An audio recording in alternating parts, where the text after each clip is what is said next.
Good Vibes Goddess Tarot. So today we're going to do a romance reading. So we have three pals here. So we have the shark, the stingray, and the raccoon. So I'm gonna show you this card. The shark came out reverse. Then we have the stingray. And we have the raccoon. Okay, so pick your piles or piles, and I see you over in your pile. I was picking something off the floor if you heard sounds. That was the chair.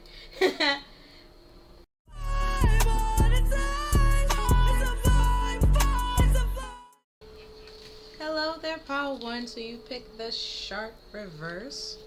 Pretty much, the shark being reverse means that it's just something like very snippy or slightly destructive. But maybe we can figure out why. Okay, and stop that. Okay. So we're gonna start off with the romance oracles. With lightning, with sudden change, shocking news, surprise, upheaval, and transformation.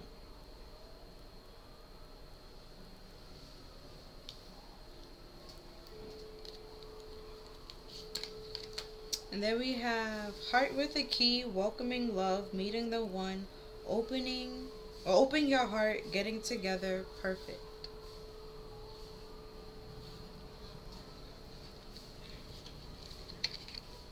And then we have mirror, mirroring each other, self-image, relationship reflects our wounds, introspection.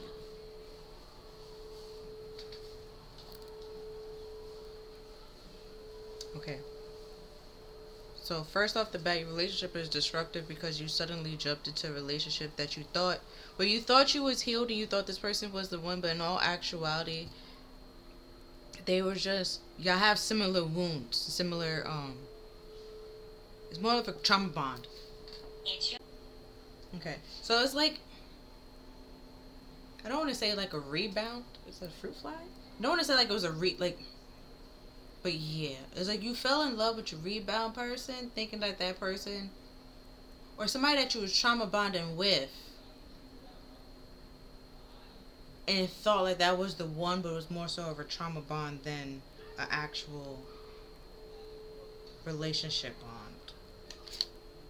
Then we have the show must go on.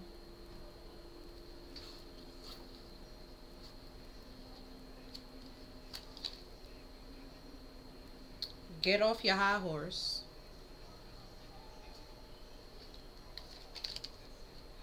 Baby mama / baby daddy. Okay, be more classy. Baby mother and baby father. Okay. Baby mama.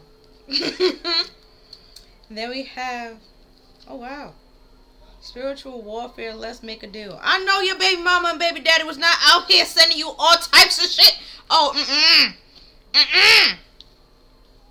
to the mother of their kid? That's crazy. That's ridiculous. Because you left them? That's ridiculous. Nah, that's crazy. On some let's make a deal. But yeah. Leave your baby daddy alone. Leave him alone. Be careful who you got kids with out here. They might try to come back around and try to get to you to co-parent. It's not gonna work out. Don't co-parent. Or don't like try to. The reason why the relationship broke apart is because there was wounds, right? One person, but the show must go on. You probably healed from your wounds, right? And now they think that you on this high horse. You feel like you're better than everybody and stuff like that. Which is why they probably try to send you this spiritual warfare to knock you off of your high horse and to bring you down to be able to make a deal with them and to get back with them because you're so wounded and you're so hurt. And that was never the case because you did the introspection and you healed from the wounds. It's not that you're on a high horse or anything. You feel like you're better than anybody. You just healed. You let go of some things. You moved on. And then to them, they see like it's all sudden and out of nowhere. But it's like if they, you was always transforming in front of their eyes, and they.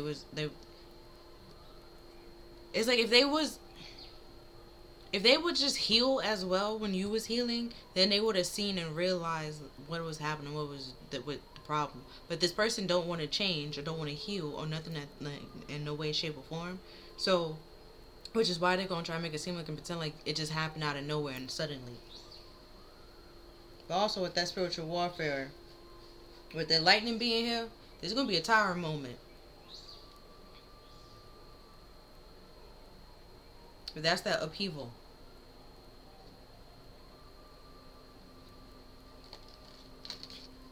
And then we have protest with inquiry, sue, and attention. And that is being crossed by apology with guilt, confession, and forgiveness. So all this person had to do was apologize, confess, because they are guilty of something and they know they are guilty of it. But rather than doing that, they gonna say that they're not. They gonna like really. And the reason why they did all that was for attention. But they're gonna try to say that they didn't do it. No, because now what I'm hearing is I didn't mean to blah blah blah blah blah. And it's like just because they didn't mean to do or they didn't mean for that to happen, they feel like they shouldn't be accountable or chastised or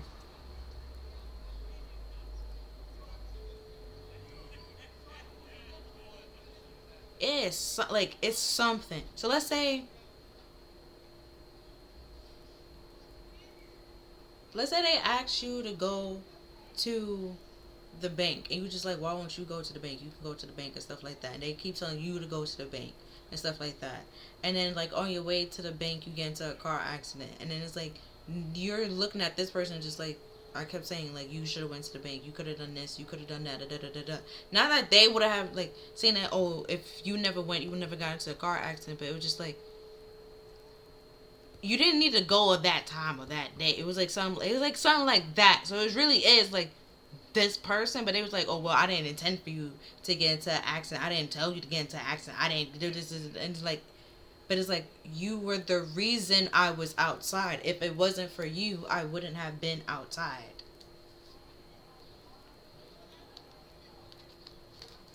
Next, we have vow with wish, hope, and worship.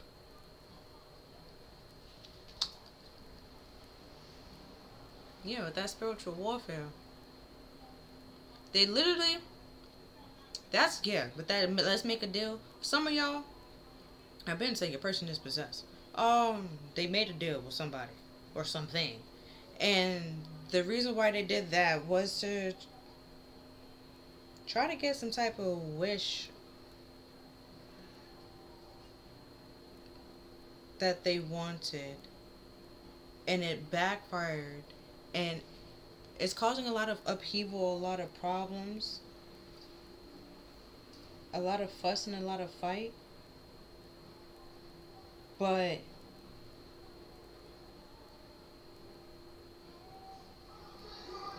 they're trying to make it seem like it wasn't their fault and it's not because of them. It's like, remember before my analogy, and I was like, this person's outside the club and they can't get into the club. Is that like they literally did something right where they are outside of the club, and they are trying to make it seem like you did everything under the sun to get them outside the club, and it was like you didn't do anything, or that they trying to say like they didn't do this and they didn't do that, even though like there's photographic proof to say like they did do this. And it was like they just doing it for attention. So it was like the reason why they portrayed you or stabbed you in the back was for attention. Why they're sending you spiritual warfare for attention. It's like they keep doing things for attention and expect you to like come back to them or give to them or forgive them and apologize. And it's like, how if you keep doing shit? It's like, I forgive you for one thing and you turn around and do another thing. And I gotta forgive you for that and you turn around and do another thing. It's like, stop doing things. Just stop. Like, and then it won't be a problem. But it's like, I don't know if this person don't know the difference between good attention and bad attention. Or they just don't care. Then we have real estate with wealth, investment, and mega project.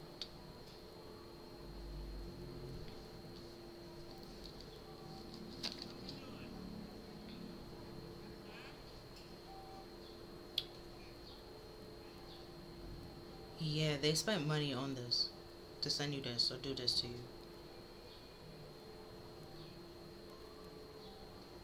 Then we have conflict with difficulties, dis- distribution, and quarrel.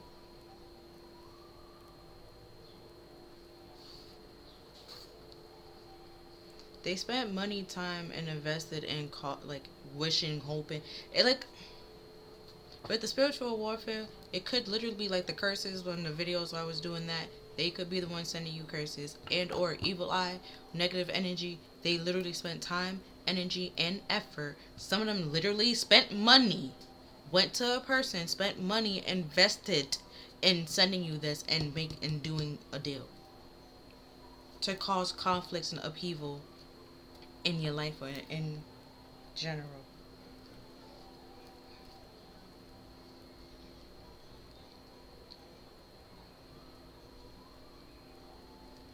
And next we have Angel de la Mortes with transition to the spiritual realm.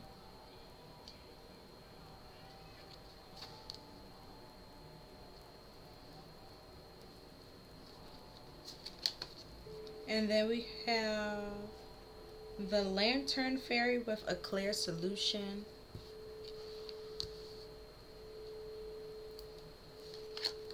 And then, don't know how to say this, Princess with a powerful personal growth.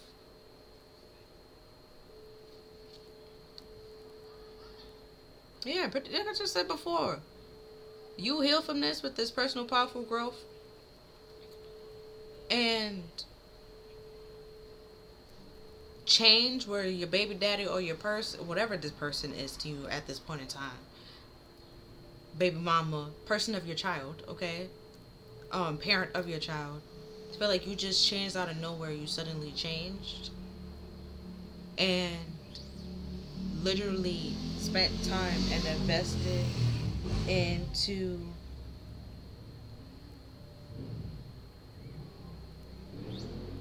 causing conflict and problems in your life because it's like they want to still be with you, but they're not willing to spend, like, actually invest the time and the effort into becoming a better parent to your child and becoming a better partner to you, or like that kind of thing. Like, they're not gonna do that. They don't want to do that. They want to be able to come in whenever they want to come in, do whatever they want to do, and you just let them and allow them. You're no longer doing that or doing the up and down that y'all was doing before. And with the spiritual warfare, I guess they thought like if they attacked you enough, you will lose your spiritual abilities, or it gets blocked or confused a little bit hazy for you, and you pretty much shun it or turn away from it. But then it seemed like the opposite happened. You got more involved in it and closer to understanding it and making sure you understanding it. So when they try to block it, it tightened. So now let's see what they want to say, or some things that they're saying. We have, is it over?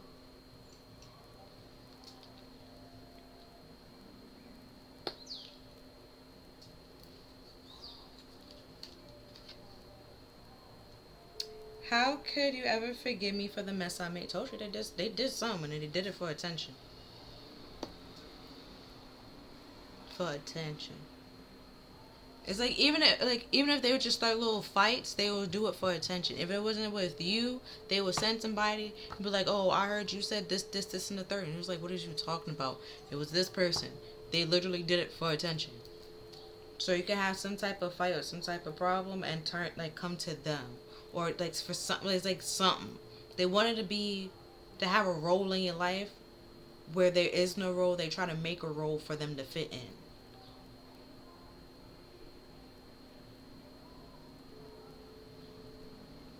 And with this clear solution, that's what the introspection, like you already healed and you moved on from it. So you realized it was a trauma bond. It was karmic. It was very toxic. Y'all have nothing in common. So you moved on and you let it go. It was like the show must go on. Like I can't keep doing this with you, going back and forth with you, just ups and downs. And they feel like, oh, you feel like you better than me. You feel this, you do that, and it's like now that they realize like they're the problem, or like there's no way of getting you back. Like you really changed. You really this whole other person, this whole new person, and you stay into that person. You stick into that person. Now they realizing like, oh, it's really over. Like you not do like you're not doing this up and down again. We're not doing that. Like, it's like, well, how can I change it? Like.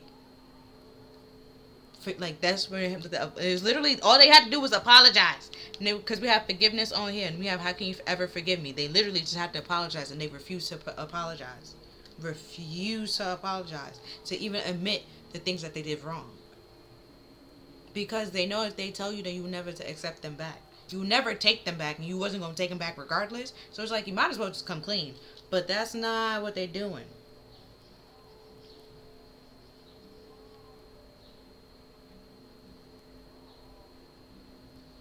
Then we have sex with you.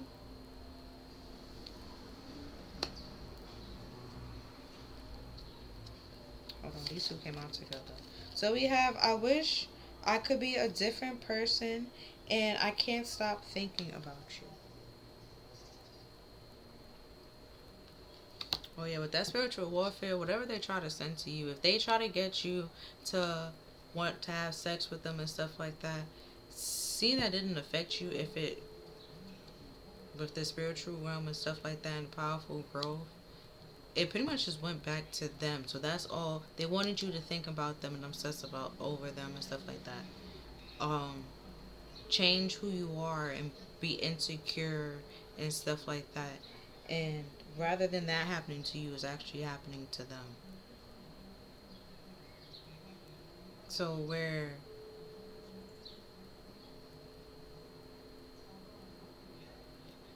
with the show must go on, where at that point in time when you was with this person, you probably did enjoy having sex with them, and it's like now that you're no longer with them, you want different things. Like even if it's the same, you want it done differently in a better way and stuff like that. I don't know why it was like if they used to go clockwise, want them to try to go counterclockwise. You just want it's like the same. It's your mother. Okay. Then we have my life is a mess right now.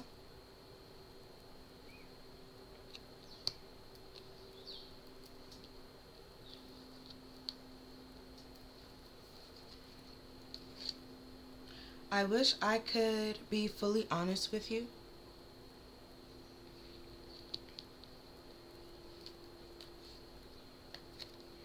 And then these three came out together. We have you deserve better. I can't express myself. And I don't want to be alone.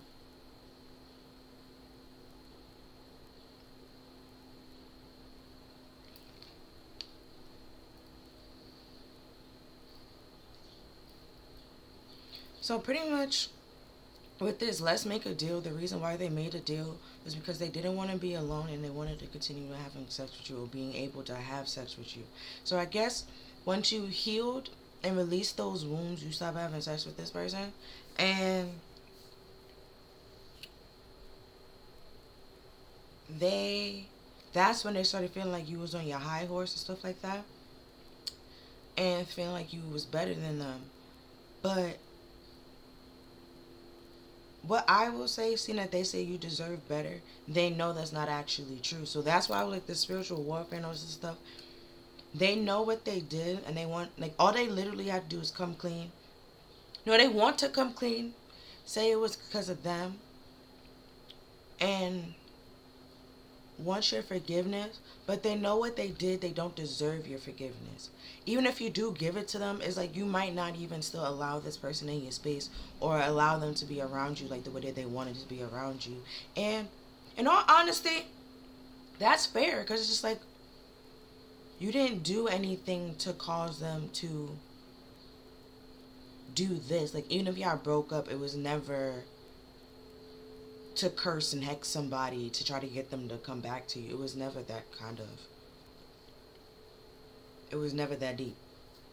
And they spent, like I said before, with the real estate, they spent time, money to invest in this. And then what they're saying, like a mega project, yeah, like they literally spent times and days with it being a project to continue to do this and work on this to try to get something to go in their favor that was never going to go in their favor. And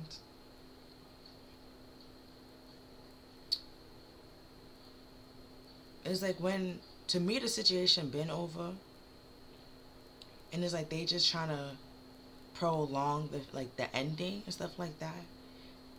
And it made no sense. Because if you go with the bookends, like, is it over? You deserve better. You can't express yourself. You don't want, like, they don't want to be alone. And it's just like, if you know you can't do this, then of course it should be over. Why wouldn't it be over? But it's that I don't want to be alone. They don't care about how you feel. They more so care about how they feel and what they want. They don't really care. They know that you deserve better. That's great. That's fine. But they they feel like they deserve you, and you to fix them, and you to do this for them, and you to do that for them. And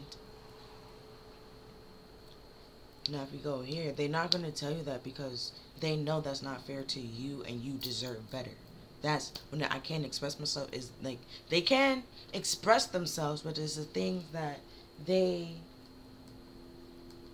do, they know, like, if they explain it or elaborate on it, it makes no sense. And that was because they actually they don't care about the love or happiness or the longevity or anything. They more so just care about sex. And because it's not even intimacy, it's just literally sex. And they probably did this with a lot of relationships or to a lot of people. And it's like, you're not, that's why they wishing there was a different person, and he kind of stopped thinking about you. For one, like I said before, with the spiritual warfare, all of it is going to go right back to this person. So if they were trying to get you to crave, I don't know, that popped in my head, crave having sex with them, you're not doing that. You probably think about it because this person is thinking about you and sending energy that way. You think about it and, like, brush it off, be like, all right, fine. Where this person can't get it out their head, like, everything. Or even when those memories come back to you, like, it doesn't affect you how it used to affect you. And with this can't stop thinking about you. It's like when it might be happening to you where the person also with this mirror and, like, and stuff like that, but where on their end it might be causing them sadness because you're not there anymore. For you, it might be like frustration, like, why am I keep thinking about this person? I don't want to think about this person. It's because this person is trying to get you to think about them, to try to get you to come to them, talk to them, text them, something. And oh, but this lightning, for the people that are having headaches, it's because the spiritual warfare, somebody's trying to intrude in your spiritual realm, and they're not capable. So they keep trying and trying. So you just gotta pretty much tell spirit that anybody that's trying to have negative attachments to you, you don't want to allow in your space or your spiritual realm and stuff like that. Because like we had here with this time for a spirit, they are on, in the spiritual warfare, they are on your side because there is no need for this.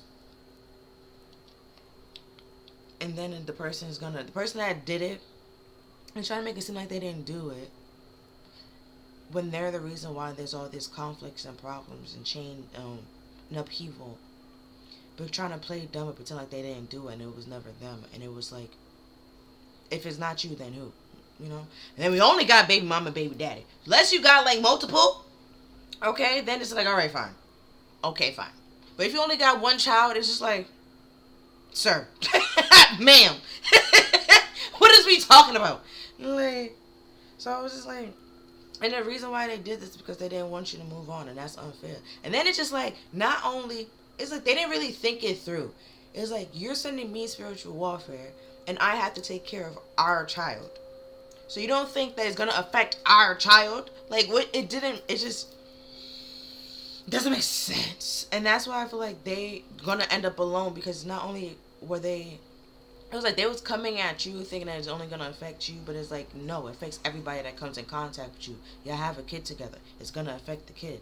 Like, it didn't make any sense just for you to, with this vow, I don't know if they wanted to marry you or what, but it's like they only cared about their happiness and their wishes. They didn't care about nobody else's. Literally nobody else's. So, when they think that you was on your high horse, it was them the whole time.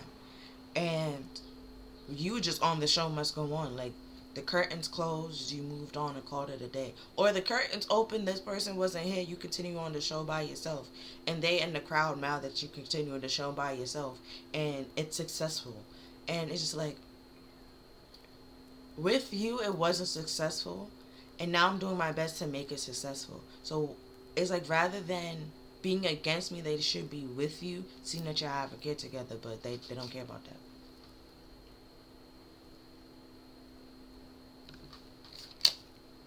Next, we have the romantic tarot. We have the Ten of Wands,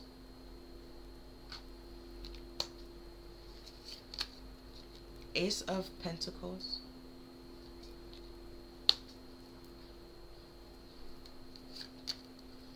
then we have the Nine of Cups,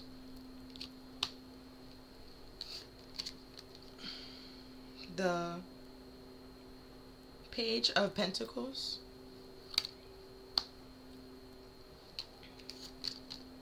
the Two of Pentacles,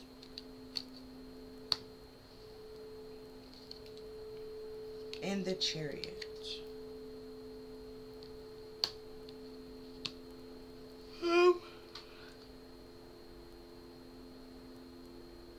A couple of things. Because with the Page, what popped in my head was a student. And then with the Two of Pentacles, they could have learned to juggle you from somebody else, or finally realize that they juggled a solid, stable offer with something else just for pride and arrogance and a fake sense of happiness. And now that's causing them stress and burdens because the solid, stable offer is getting away and moving on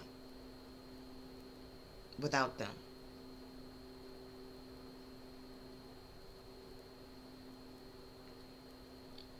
So it's like when y'all was together, there was nothing but stress and burdens and stuff like that. And then it went from 10 to a 1. So it was like that coming to an end. So that sudden change is like out of nowhere. To them, it's like out of nowhere, you just broke up with them. And like wanted things to be solid. Or try to make things solid. It wasn't solid. Then you just broke up with them. Because there was no sense of longevity or anything like that. Because you actually wanted, with the Nine of Cups, an emotional wish fulfillment, and you learned that you don't have that with this person. Where one person's happy, the other person is not. And so he has a half mask on, she has a full mask on, like covering the face and everything, like forehead and all. Where it's just his eyes. So it's like, this person probably won't look you in the eyes as well. Because they're hiding something. Because in the apology, her eyes is closed. So this person won't look you in the eye. But you can look them in the eye, but they won't look you in the eye. The only time they will look you in the eye is when they're lying or creating some type of illusion or trying to butter you up for something. Or flirt with you or try to get some.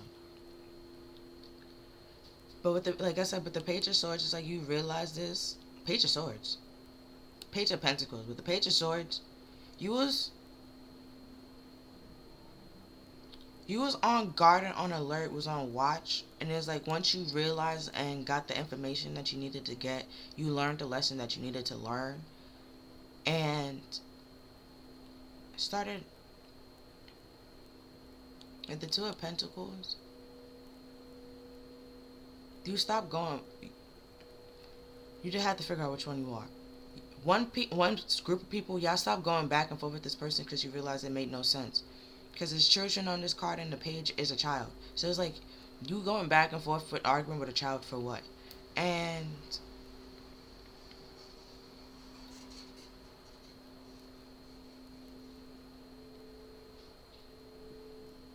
because also with that baby mama and baby dad, it's like you raising two kids. And one of the kids ain't even yours. And that they want you to care and tend to their feelings because it's a man over as man, child. Right? So it's just like they wanted you, they think that you were the same with this reflecting the marriage, it could be a marriage or relationship, whatever, or friendship. It reflected the wounds that y'all had. So it was like maybe you had some childhood wounds and it was hard for you to get over, so it pretty much stunted your growth, quote unquote, at that age. And with this person might be like similar or close to that age, and they are also stunted at that growth, but you with the introspection healed it, or was able to move on and welcome new things into your life and stuff like that, and or to even open your heart back up and stuff like that. So you was able to grow and evolve, where this person just stayed stagnant and stayed as this child. So Peter Shaw was also calling somebody's person a man child. It literally shows that this person is a man child. And then, because with the Chariot, it talks about challenges and overcoming challenges and adversities and stuff like that. This person is, because it's a man and it's a woman, you're still there and stuff like that, but this person isn't. This is a completely different person.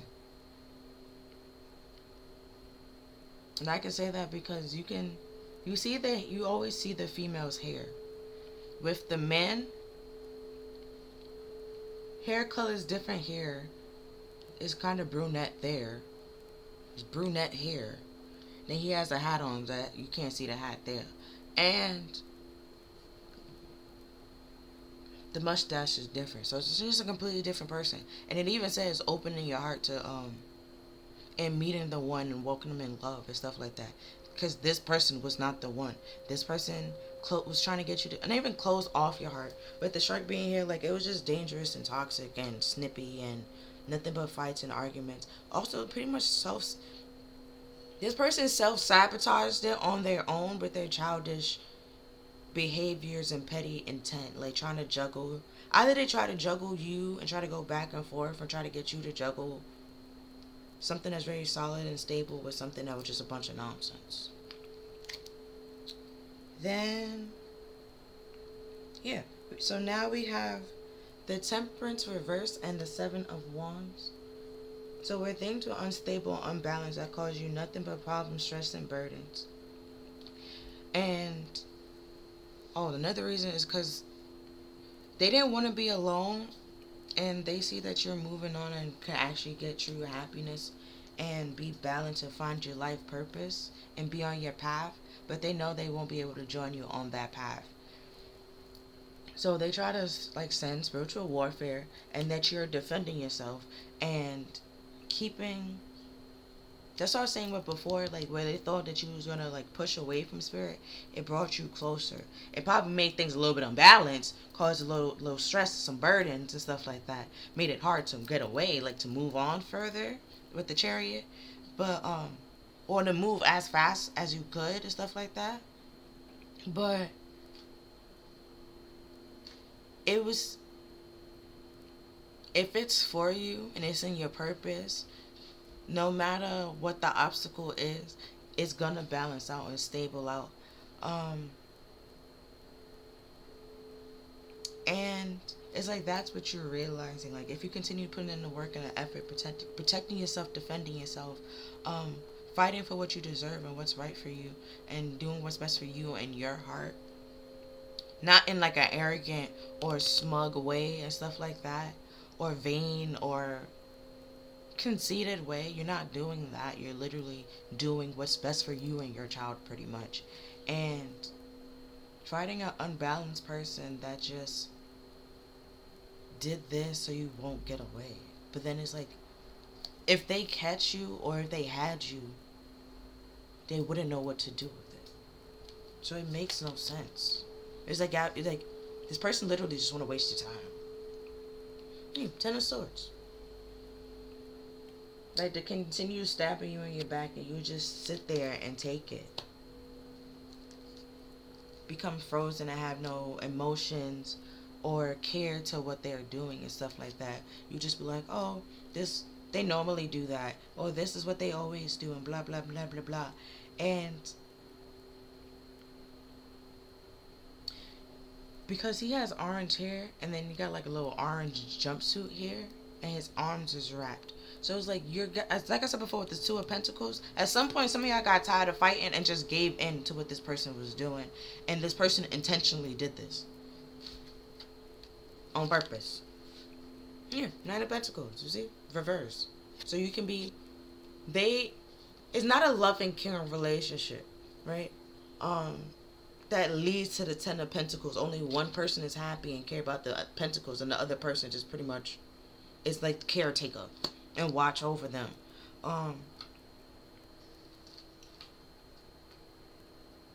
This person's just really materialistic, and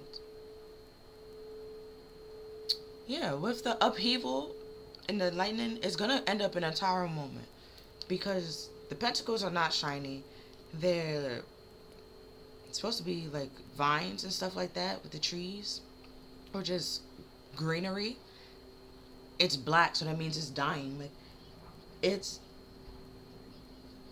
you can't continue fighting and putting up with this person and allowing this person to be near you or around you, sending you this stuff, and then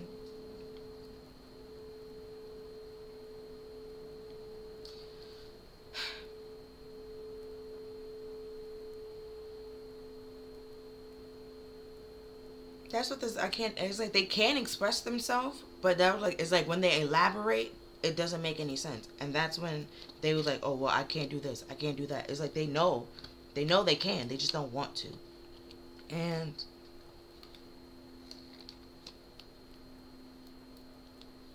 it's because they're unbalanced and unstable, and where you going, they literally cannot go with you. So they want you to give up your happiness and your life purpose and all this stuff for somebody that can't promise you anything and that just care about having sex with you. Not gonna help you in no way, shape, or form.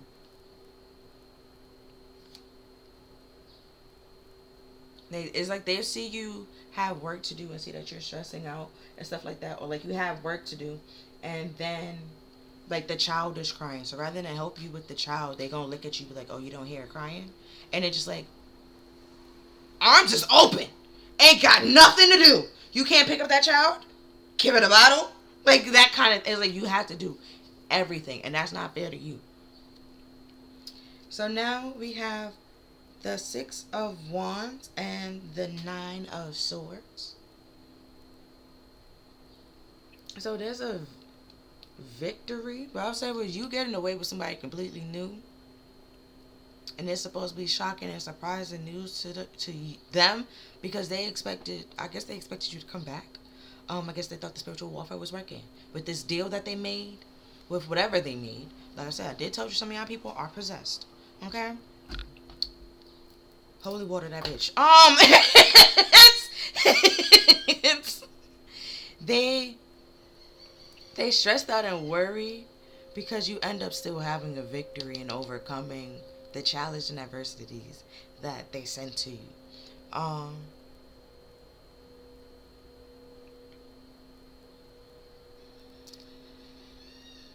And then even if, okay, even if, because the other group of people, I was like, y'all just gave in to what this person was doing and stuff like, even if you did that, they are not happy.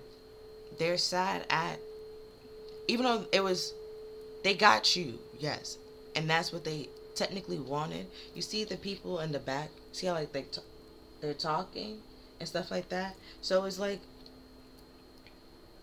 and they keeping their nose up. They're the one that was on the high horse, and they have no reason to be on the high horse. And there could be people talking about that, and they overhear and they listen, and they know like what they did was wrong.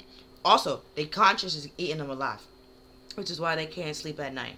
They have a hard time sleeping at night because either they keep having nightmares over what they did,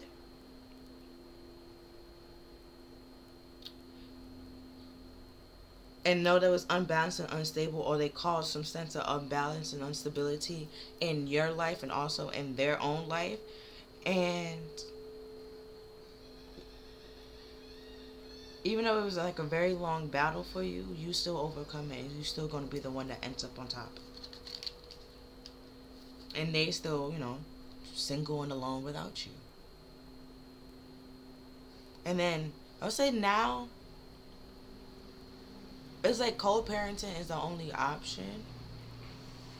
And it's like, y'all can be cordial. You can be cordial with this person. And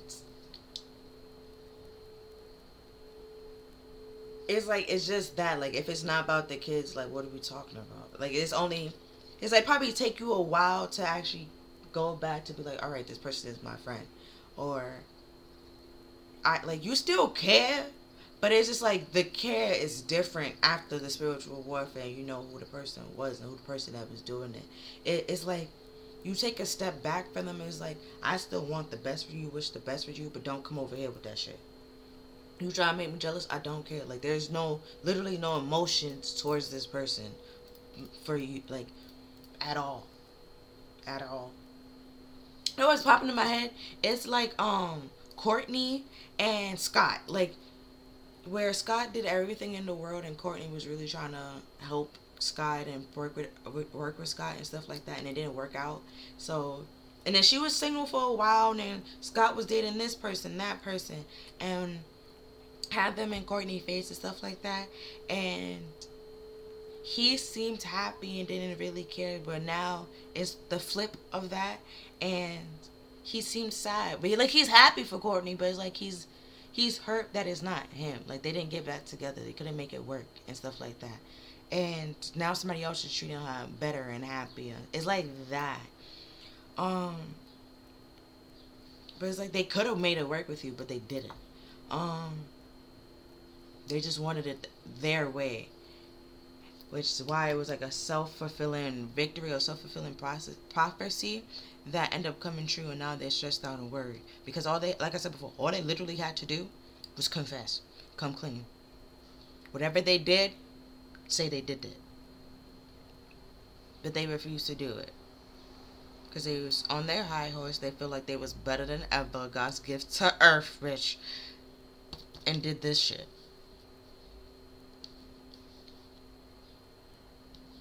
But another thing I will say, but if this spiritual warfare, let's make a deal. If it was for the greater good of all, for y'all to be together, y'all would have been together. It's only for the greater good of this one person. So, like with, how to explain? Okay, what popped in my head is My Hero Academia. If you don't understand anime, forget it. So all for one, right? And one for all. Two different things. Okay, so All Might, right? So he helps everybody. That's pretty much you. Okay, you helping everybody. Okay. Now, one for all. He kind of sort of help people. Okay, but he helped people with the intentions of, if I'm in trouble, you help me. Where All Might is not doing that. He's just saving people. Is that this person, you pretty much is All Might, and then this person is one for all. They want you to save them. And it's just like, no. No. Mm-mm. It's like they doing evil, malicious things, but then want you to save them. And it's like, no. That's not how that works. Mm-mm. This is not Batman saving villains. What are we doing? Putting your Arkham, then you get out. That's not what we're doing. Okay? And it's like that. It's like that's what they want. They want something very childish, and it's like middle school, high school shit. And then it's like, even if y'all grown ass adults, they want that kind of behavior. Which is why they came out as a page and a child. And 7 of Cups, creating nothing but illusions and daydreams and fantasies, and trying to confuse you, so you don't know. Either you don't know who, or you don't know what to choose. You make the wrong choices, and then they try to come in. What popped in my head was Captain Save a Hoe. Not calling you a hoe, but they want to be, Oh, okay. Okay. Because with All Might, right, his thing is, have no fear, because All Might is here, right? They want to be the hero, and they're not the hero. They actually offer one. You're All Might, and they're trying to make it seem like you're not All Might, and you need to be rescued, and you need to be saved, and you don't. And it's like they purposely created this trap to pretty much try to fake help you, or fake. It's just fake. And they created. That's why they stressed out, because the trap didn't work the way the trap is supposed to work.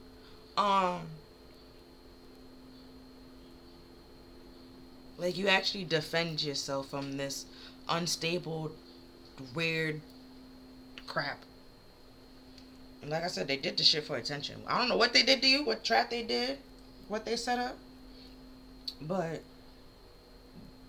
they did it for attention. And we have the 9 of Pentacles. See?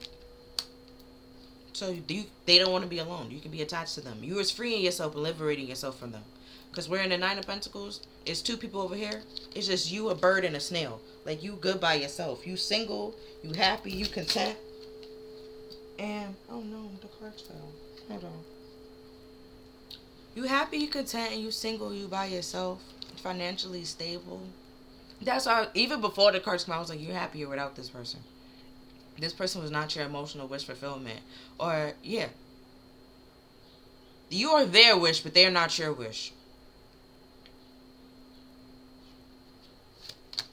Yeah. Magician.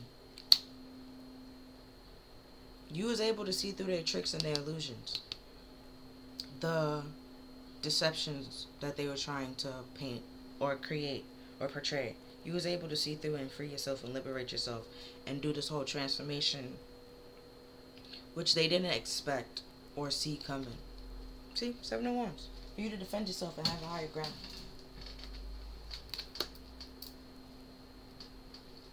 Or have a higher standpoint.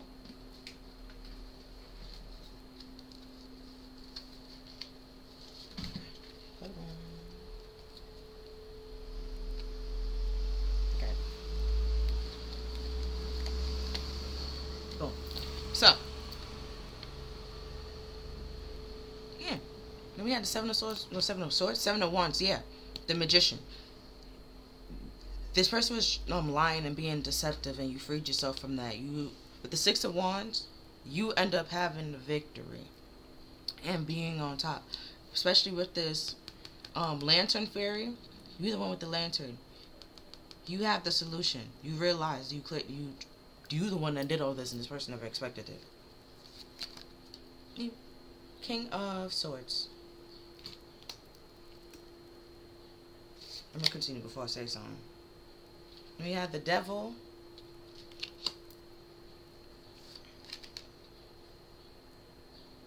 The Tower, told you. With that lightning, I already knew a tower. The tower, no, lightning and the mirror, I knew a tower was going to be coming. This wasn't meant to last. It's karmic and it's toxic, and it's trying to link you to something that you don't need to be linked to. And how to say it? It's karmic. So it's in the past. You already healed the wounds and stuff like that. So you already cleared yourself of that karmic debt and that karmic contract. You no longer have to be in contact or associate or talk to this person. This person doesn't have to be in your life.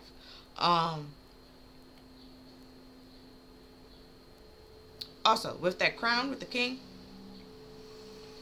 it's coming off. So this person's having a fall from grace. But they thought they keep saying, they feel like you was on your high horse. It was them the whole time. You was just being yourself. Um, and the King of Swords holds the Ace of Swords, and seeing that his back is, he's facing this way, that's the past, right? Which the devil, literally, I said, this person is in your past. Past problems, right? Don't bring your past problems to the present. If it was facing you this way, that's present. It's not facing you this way. What's facing you this way? The devil. But you see how he's burning the man, which pretty much at this point is the knight or the King of Swords. And you're looking and trying to figure out like what's going on or what's the problem and stuff like that. And then this sudden change is the Tower. Things falling apart because it wasn't balanced and it wasn't stable and it wasn't meant to last regardless. So this person, they don't want to be alone, but they're going to end up alone, because that's what y'all need to do in order to have that moment of introspection and go within and realize what the fuck is the problem or who's the problem. See, Ten of Swords. But they don't want you to do that. They want the Tower to fall down and you continue to follow them and for them to stab you in your back. Or you take all the hits of falling out this tower and you protecting them and stuff like that. And it's like, no. No. See? Knight of Wands. Queen of Wands. It's just attraction, lust, and passion. There's no actual love. I just realized there's no cups. There's no emotions. There's no love here. Just realized there's actually no cups. Sorry. The only time, the Seven of Cups. But then there's multiple cups. You don't know which cups to choose.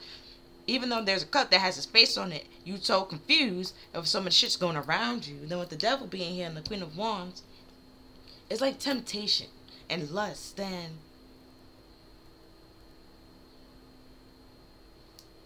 fears and illusions with the Seven of Cups to try to get you, like, even if you like have the higher ground and stuff like that and started protecting yourself and defending yourself, it's like you second guessing and you stressing out and you worrying while you're doing it, so you might end up slipping up. And like I said, you had lantern, you know the solution, you know what to do, you're fine. Don't worry about it. Don't let these people get in your head. Just continue telling yourself, you got this, okay? And take that action and move on and move forward. You see the Queen of Wands, she's looking at you. This is what's happening right now. They know what they're doing. They know what they did in the past. They know it was toxic and devilish, and that's why they have this Tower moment. Things are not the way that they are now. Got separated. We walked away. Also, what I keep saying with that page, you realize something? The Tower is an enlightenment as well. Like a spiritual awakening. Just you was triggered into this spiritual awakening. And because this person stabbed you in your back repeatedly. And it changed you and changed how you moved, how you act on certain things. Also how you see yourself. Because with the Queen of Wands being here, I'm going to tell you right now. With this being your baby daddy, I don't care how old that child is. Child can be 4. Okay? I don't know if the person was doing it for 4 years. I'm not saying that. But it's just like 4 years later, they still trying to get with you. Okay? You ain't ugly, sweetie. You're not ugly. But don't waste your time with this person. Like I said, there's no actual true cups here. They don't actually love you. They want you to be an option. Like a little elf on the shelf. Something that they take your cup of love, put it on the shelf. When they want some or when they need your love, they can go back to you and call on you, that kind of thing. But they will never give love to you. Yep. So now we have the 8 of Wands. Moving on and moving forward. Things are gaining speed and momentum. Then we have the Fool. We have the Page of Cups. Okay. Then the 4 of Swords. Then 4 of Wands. Oh wow, the Hermit reverse. Okay. Alright. So this is pretty much what's really going on. Okay, so this is what they want to happen. What's pretty okay? This is what's pretty much what they wanted to happen, or what they are trying to make it seem like this happened. Like they're stressing this burden, they can help you balance things out, create a really solid and stable foundation for y'all. Um, but they don't want to end up being happy, and they like you juggling everything. But you realize this, like I said before, at some point in time, you move on, cut this person out, right? But now with this Eight of Wands being here, entire thing all together. This person see you having a victory, you moving on, you getting away. They trying to repeat the past, bring the past back to bring the past to the present. This person did not change or heal anything. Bring it to the present because they see that you're getting away, and you're gaining speed and momentum because the battle might be over or slightly over, coming to an end. Right? Because with the Chariot, and then the Six of Wands talking about a victory after a very long battle. So either the battle is ending, okay, or ended, and you're the one on top, and you're getting speed, and you're moving away, and you're taking a leap of faith in new directions, meeting new people, opening your heart. And the person want to apologize. Keep seeing how, page. They want to apologize to heal this.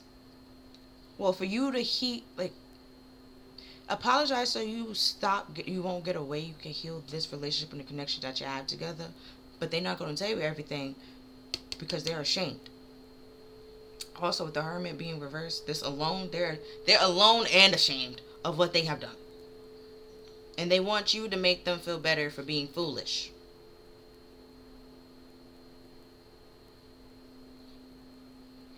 But you're getting away. Now, like I said before, if you got to figure out where you belong. Like if you the baby mama, baby daddy doing this to somebody, then clearly I'm talking to you. You were the fool that did this to somebody that didn't deserve it, and they getting away, and they, gonna find happiness. Okay? Now, if you ain't that person, you ain't do this, you just like, what the fuck is you talking about? I don't even know how to send no spiritual warfare. You was not sending negative energy, wishing bad on anybody. Baby, I'm not talking to you. Somebody's doing this to you, and baby, it's alright, don't worry about it. You're gonna end up on top. Moving away from this person and attracting new and better things to your life. Just trust spirit. The spirit got you. Especially because with the Temperance in reverse,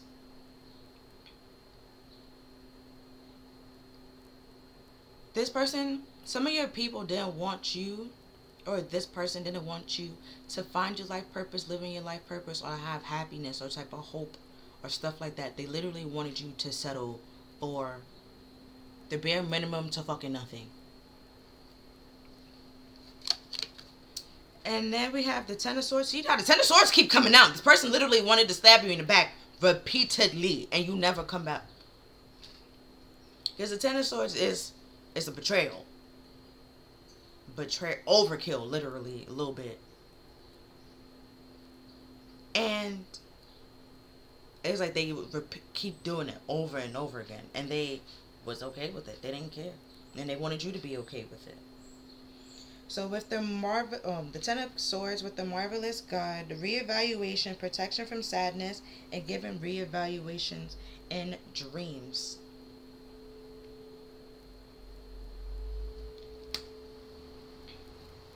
Oh, that's why with the Page of Pentacles, some of y'all stopped going back and forth with this person because you realized with that giving reevaluation in your dreams, it didn't make sense and it wasn't worth it. Because Spirit is pretty much literally telling you they are governing your dreams. They are sending you messages in your dreams. And again, if you know they actually do that, okay? I'm talking to you. If you don't know that they do that and you just like, what is you talking about? What dream and da-da-da-da-da, I'm not talking to you. They talk to you in a whole different way. They got different things for different people.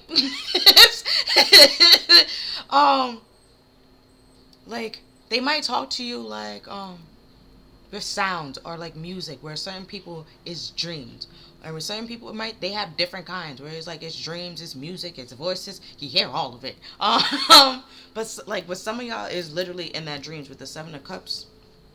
And so that's why I was like, there's a cup with your face on it. So it's like, you know which cup to choose. And this person is creating a whole bunch of other cups to be like, what is you talking about? I'm not doing that. I'm doing this. I'm doing that. I'm doing da da da da da da da. But what Spirit is saying, that never changed. Okay? The truth ain't never changed. And then we have the 6 of Wands. God who takes away evil, longevity, protects against infirmities. And then he has don't know what to call that, the actual name for it, but you see it in the hospitals and stuff like that. That's the sign and symbol for healing. And pretty much that, and Archangel Raphael's up in here, okay? Because he talks about love and healing. So this person is trying to use love to manipulate you, undo your healing, but it's not actual love. There's no cups out here. This person does not love you. Then we have the World. God, the source of wisdom, fountain of wisdom, giving success in all ventures. Man, did you see that you're successful? You're moving on to something. Chariot, 8 of Wands, 6 of Wands. They see you moving on to bigger and better things, and they trying to latch on to you.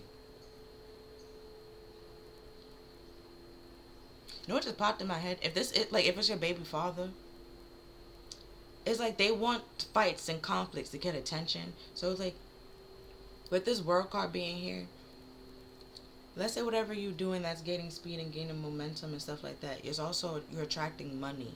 So you don't need to go to this person for money. You don't need to put them on child support or do anything like that. It's like you can literally take care of yourself and take care of the kid by yourself. And it's like when you with the child, you spend your money on the child. You don't have to give me no money for our child. Like, I got this. I'm good. Like, your money is your money, my money is my money. And they just like, whoa, you think I can't take care of my child? And remember, it's like, you're not saying that. You never said that. Those words never came out your mouth, but that's because they want attention. They want to be able to fight with you, be in the courtroom. Oh, they ain't paying child support. And like, you chasing them down. And it's like, you don't have to do that. Don't have to do that at all. Also, with the Tower, with this sudden change, you could have, with the Fool being here, you could have just take a wish and be like, please remove all the negativity and evil in my life. And God was like, heard you. Heard you. Told you this person is unbalanced and a damn devil. Told you. Half of your people are possessed. What did I say? And then we have the Angel of Manifestation. Yeah. You're doing bigger and better things. It literally says new job. You see a house on there. Spirit is working with you. You overcome a whole bunch of things where you don't need to depend on this person. You don't need this person. And they're trying to cause conflicts as if you said something when you didn't say something. Like with my analogy. Your money is your money. They can keep their money. You don't need to put them on child support or anything like that. And because that is like that. Like, you don't need the money, but they want you to put them on child support so they can go and argue and say, like, oh, you don't need to have me on child support. You got your own money. You just want to have my money. And da-da-da-da-da-da-da. It's like, okay. But now when you escalating the situation, it was like, just keep it. I don't need it. It's fine. Keep your money to yourself. It's okay. It's cool. Like, I got it. I got my own. I take care of her with my money. You take care of her with her, like, your money. And blase. And they feel like, oh, you don't want my money, you don't need my money, you too good enough for my money. It's like, that was never said that. Then with the 10 of Swords going to the 6 of Swords, it's like this betrayal and stabbing you in the back repeatedly. And then it went to 6. That's what I'm saying, but like, you try to de-escalate the situation and fall back on the situation and decrease the situation to the point where it comes non-existent, null and void. And also what popped in my head with the spiritual warfare, for some of y'all, whatever this person did, they did way too much to the point where even if you get a new house, this person they're not invited. Like,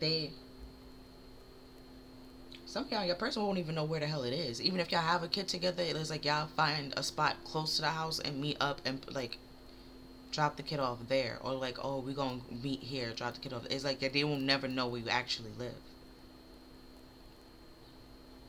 cause they cause. Yeah, and you even got a new. I'm just. Hold on, it's not. You see that back there? It's a relationship. Like you're not even like yeah. And then you happy, you relax, anything like yeah. And then we have the angel of release, as you should release this person, release this Homo sapien, release this demon, release all the toxicity, release all the negativity, the stress, the burdens, the things that's not your responsibility. Say that too. I let go of the things that are not my responsibility, the emotions that are not mine, the karmic and toxic connections that people trying to attach to me, things that people trying to project onto you. Release all of it. Everything that's not of you, release it and let it go. Life get better. And then this person thinking that is you, because the whole demon thing. They feel like, not the demon thing. Before they was a demon and or devil, whatever they made this, whoever they made a deal with, I don't know. Okay, just know your person low key might be possessed. Might end up in limbo as well for some of y'all people. With this king, they had like a fake god complex. Not even fake. They had a god complex, probably even a little bit narcissistic, and thought that they was higher than light and this God's gift to earth and shit like that. You releasing that and letting that go. People that you can also say people that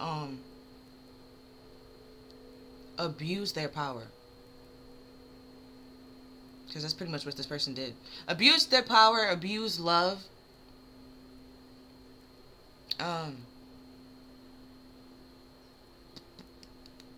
mentally attack people. Because then, it says sadness. Emotionally manipulate people. Oh, yeah, the Four of Swords and the Ten of Swords. Yeah, probably some mental in there. She could take all that and release it and let it go. Because this person, like I said before, soon the tower came out, this person doesn't even be in your life. It's a karmic attachment that you moved on. So no matter what, even if every time you try to if you're trying to make it work with this person, it's not going to last very long. It's going to continue falling down. Every time. Every chance. Because it's not meant to last. It's not stable. But yeah, that's all that I'm seeing for this reading, Pile 1. If you feel like this reading helped you or resonated with you, then please like, share, and subscribe. Other than that, I'll see you next time. Bye!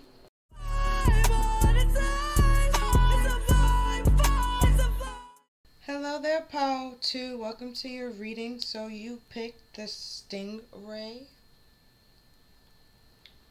Yep. So we're gonna get into your reading. Pretty much this Stingray and this deck talk about having to make a decision that is in alignment with you, right? And might be like you versus other people, or could just be you versus yourself. It's like you're in that transition period where it's either you want to be stuck with where you are, where things are comfortable, you know how things are and stuff like that, or you want to try something new. It might be a little bit uncomfortable, you're unfamiliar with it, and a little bit uncomfortable, but it's new and invigorating. It's all up to you and your perspective. And when I was saying, like, it might be you versus other people, like, you want to grow and other people are trying to stop your growth or stop you from expressing who you truly are, and that's causing, a little problem. So let's see. So we have lead you astray to set you up. They knew what they was doing. They knew what was going to happen. So this person, the person that's trying to stop your growth, they pretty much know They're doing it intentionally. They know why they're trying to stop it and what you can lose and what you will lose.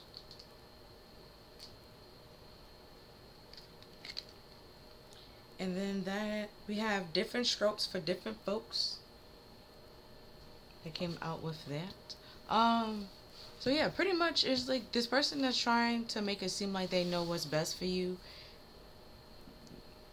Y'all on completely different paths or completely different wavelengths. That what floats for you or what strokes for you does not strokes for this person or flip for this person. Like it's completely different. Let's say it's like you like red, this person like purple. Like it's completely opposite. Like, and it's just like they're trying to make it seem like your red path should align with the purple path, but it doesn't align with the purple path because you're totally different colors. That kind of thing. Like, and they know that your color is red, but they trying to make it seem like it should be purple. You are a purple, and it's like you're not a purple. You're like, you know. Then we have toxic friend group.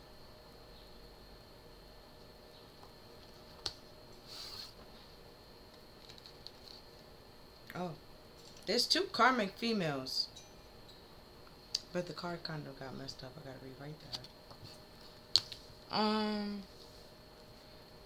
So in this friend group that you have, that's why I keep saying it's probably like you versus somebody else is you versus a group of friends.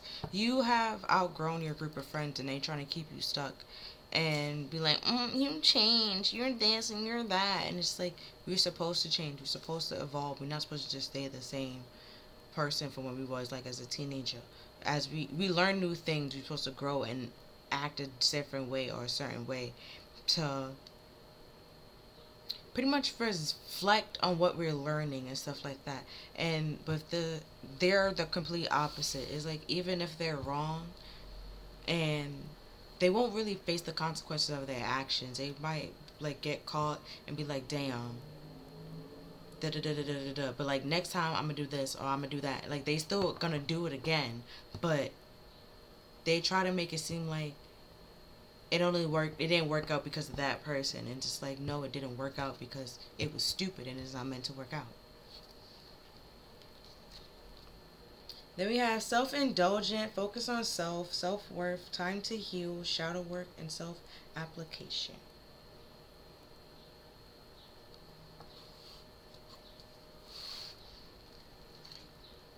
We have engagement ring, engagement partnerships, connection,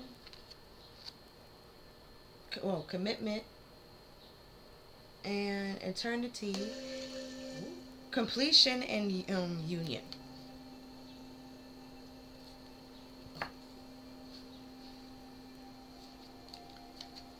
Then we have stabbed in the back, heartbreak, pain, separation, betrayal, shocking attack.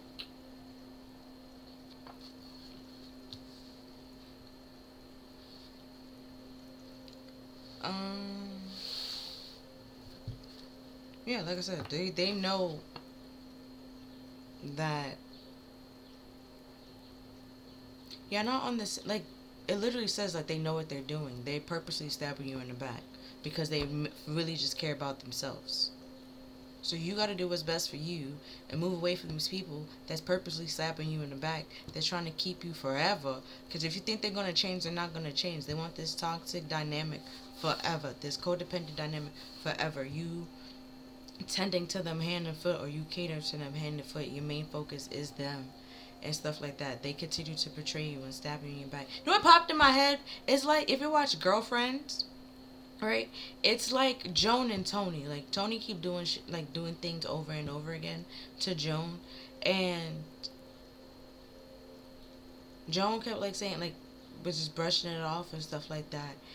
And it's just like at some point she was just like it's just way too much. Like I need a break. I need to take a step back. And then even the therapist was saying like yeah, y'all two need to separate. So it's like even Tony explained like she like oh we talking about boundaries. I tend to overstep boundaries. I'm not so good at that. Like I can admit that. So it's like they know that they overstepping boundaries and doing things that they shouldn't be doing, and they don't really care because they more so focus on themselves, and getting what makes them happy, and what they want. They don't care who it hurts in the long run as long as they get what they want.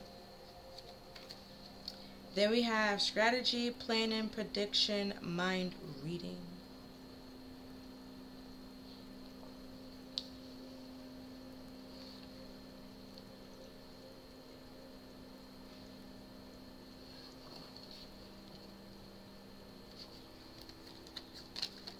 Marriage, sweet love, couple, dependency. Yeah, I was gonna say it's given like a codependent relationship, or like a codependent friendships. You know, we have friendship group, but it's still a relationship, it's still a connection, it's still a union that's codependent, and it was created or planned that way, strategized that way. Then we have coach with advice, obedience, and knowledge. Yeah, they use some type of knowledge that they have or they learn from somebody else to pretty much do what they do. They whatever they do to you and to other people, they seen it and learned it from somewhere else. Um, to try to get people to connect to them or be stuck to them or marry them. It's a couple of things. Because if it's a friend group, I'm assuming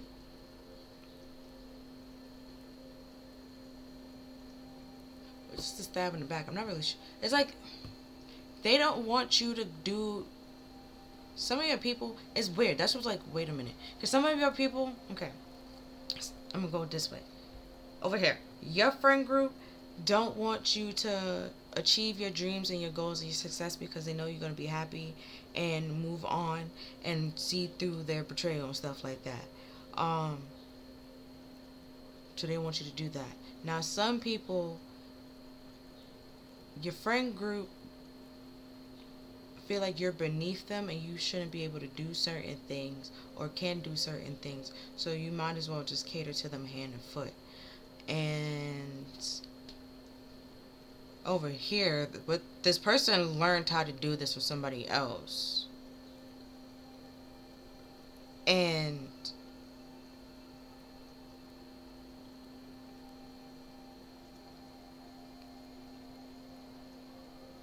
with it's the marriage and engagement ring. Somebody trying to, I don't know, somebody trying to trap somebody in a marriage or trap somebody in a connection. But there's a trap in there. I'm gonna tell you that much. And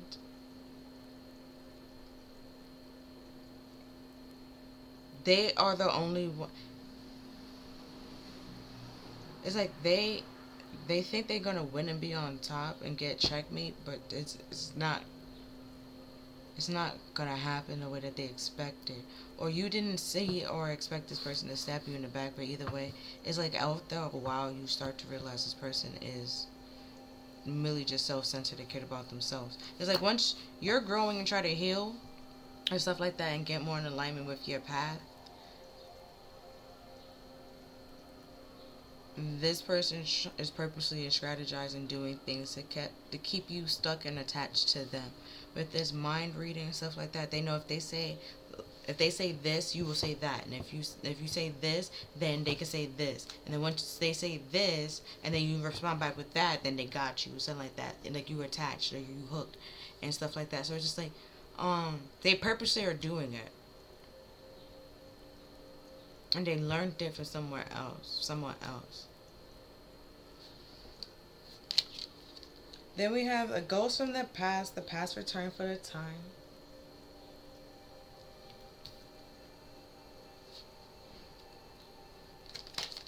Then we have Violet Angel with Breaking Dawn.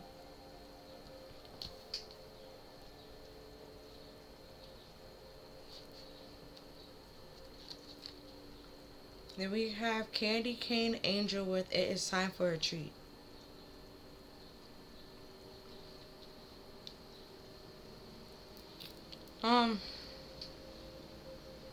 With this ghost of the past, everybody in the picture is wearing a mask but her. So with this karmic females, either one of them, where before you didn't know who they were or that they were karmics, now you know their mask is off and they're trying to come back to Breaking Dawn, trying to change something around um it'd be like, oh, there's like the darkest moment before the dawn. Is like they trying to not they trying to keep this dark moment going. That's why I said like they trying to get this codependency. They was like, if I like, let's say you already healed and you moving away from them, they was like, oh well, if I tell her that I need $5, she might give me $5. She might not give it to me at first, but if I say I need $5 because this, and the third, then she will give it to me because I know this is her weak. Like they intentionally like poke at your weak points and stuff like that, and they didn't expect or didn't realize with their surprising attack. Yeah, what was that deception? They didn't expect you to heal it, which is why it's surprising to you, and to them it's shocking that you healed it, which is why we have the breaking dawn. And then we have it's time for retreat. You no longer have to deal with this person. You let this person go. And like the knowledge that you gained with associating with this person, I'm not saying that you now go on and be that person. Like no, you you learned your lesson and you pretty much move on and pretty like don't get tricked again or don't fall for like these toxic or manipulated people again or these like dynamics again. Then we have, will this ever change?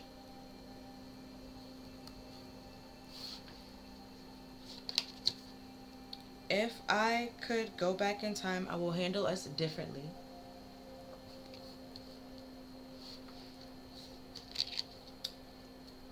It is dark without you. See what I said? Breaking dawn. They trying to keep this darkness going.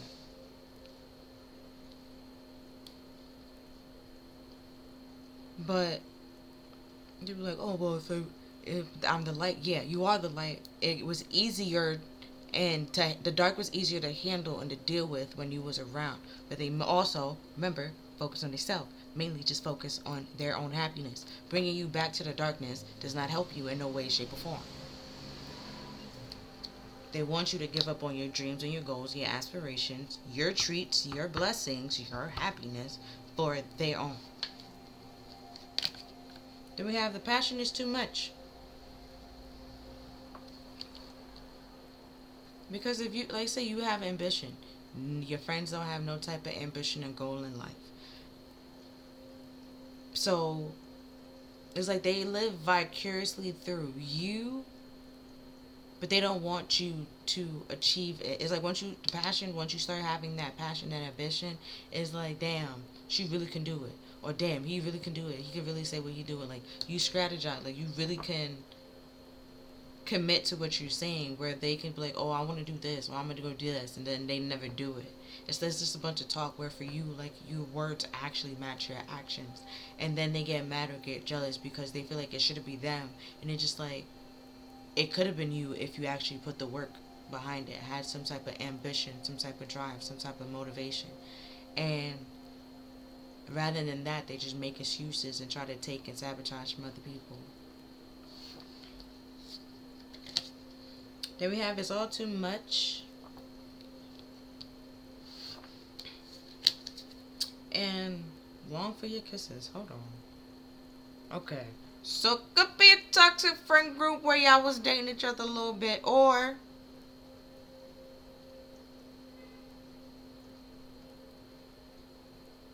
what just popped in my head is like Pretty Little Liars with Allie and Emily. But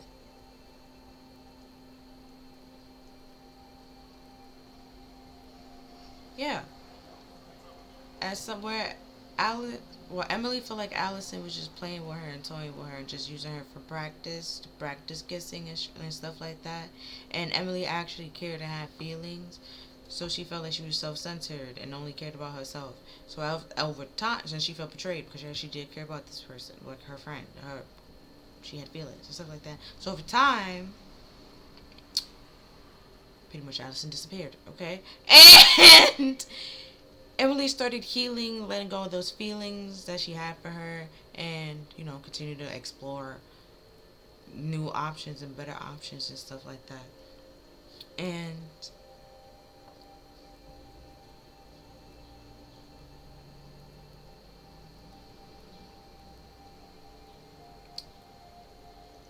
It's like they.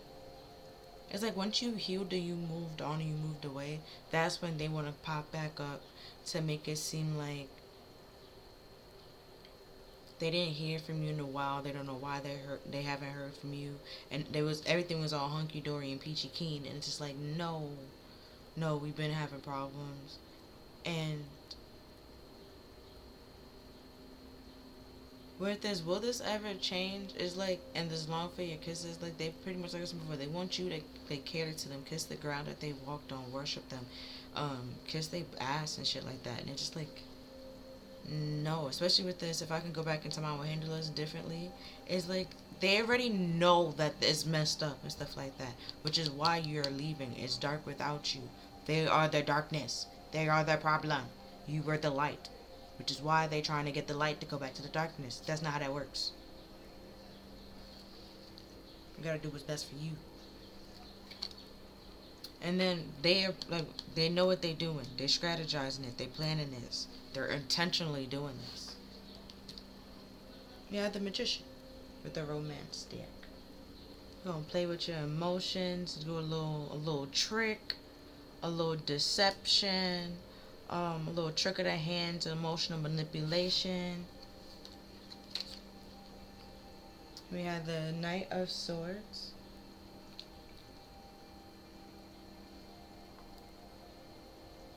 Let me continue before I say something. Then we have the Page of Wands. I said the Knight of Swords? That's the Page of Swords. Excuse me, the Page of Swords. Page of Wands. Six of Wands.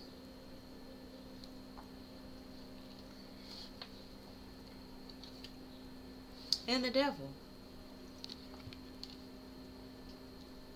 Talk about that toxicity and that karmic. The darkness, yeah.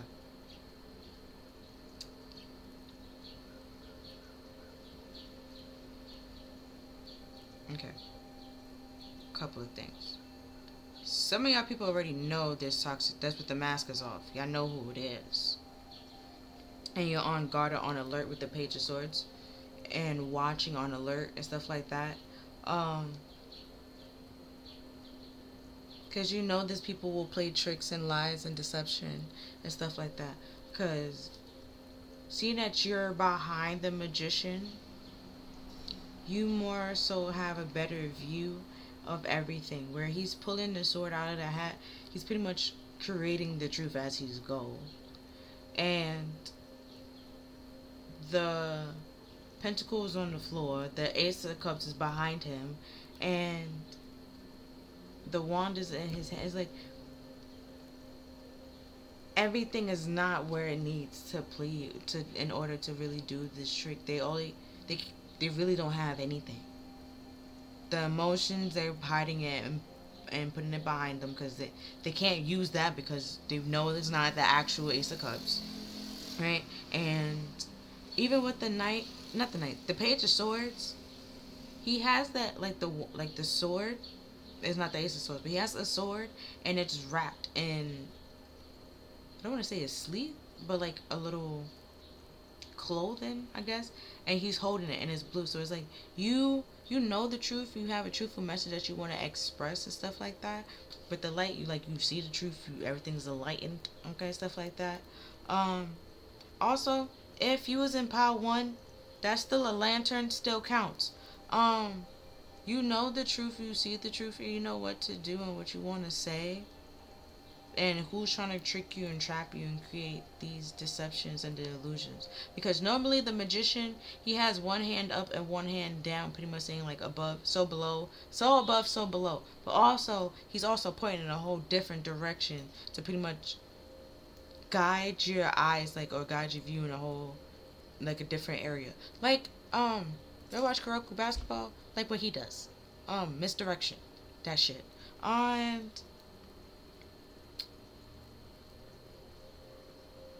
they doing this because they want some type of adventure, or they just curious to see if it's gonna work, and then if they can get this victory that they want to have. And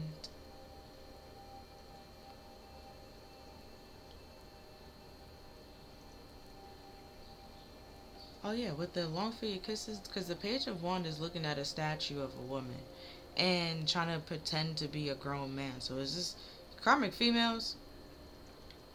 Could be. It could even be men. Okay, it could be men. They acting like females, and either way, they're not acting their age. They're acting very childish, and if they try to come in to have a victory, it's gonna be nothing is gonna work out. It's gonna be very toxic and destructive. And oh, with stingrays, because normally they're like very calm and relaxing, and then out of nowhere, that's when they sting you. It's like if you don't bother them, they're fine. And then you bother them, they like sting you. So it's like it's that like these people repeatedly stabbed you in the back, and now you're walking away, and then they try to pretend like they didn't know what happened. Is like you do know. They know what they did. They know what was gonna happen. Even if it didn't happen, they know what was supposed to happen. You feel me? And if you think that they're happy that it didn't happen, it's mixed emotions. Mixed emotions.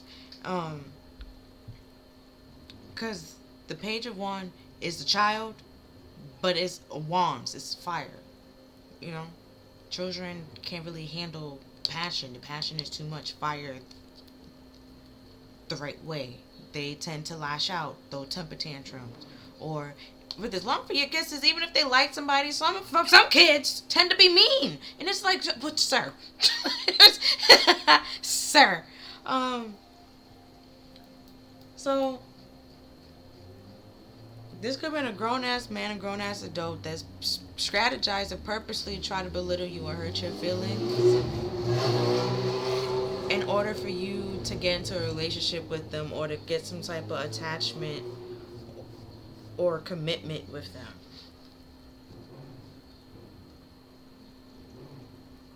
But it was really a lie. So let's say, because what popped in my head is, I want to tell you that you're pretty, all right? So if they try to say that you're ugly or you need to change your clothes and da-da-da-da-da, and remember, if you comfortable in your clothes, okay, wear that shit, bitch. Like, it doesn't even matter. Like, are you dressing for them or are you dressing for you?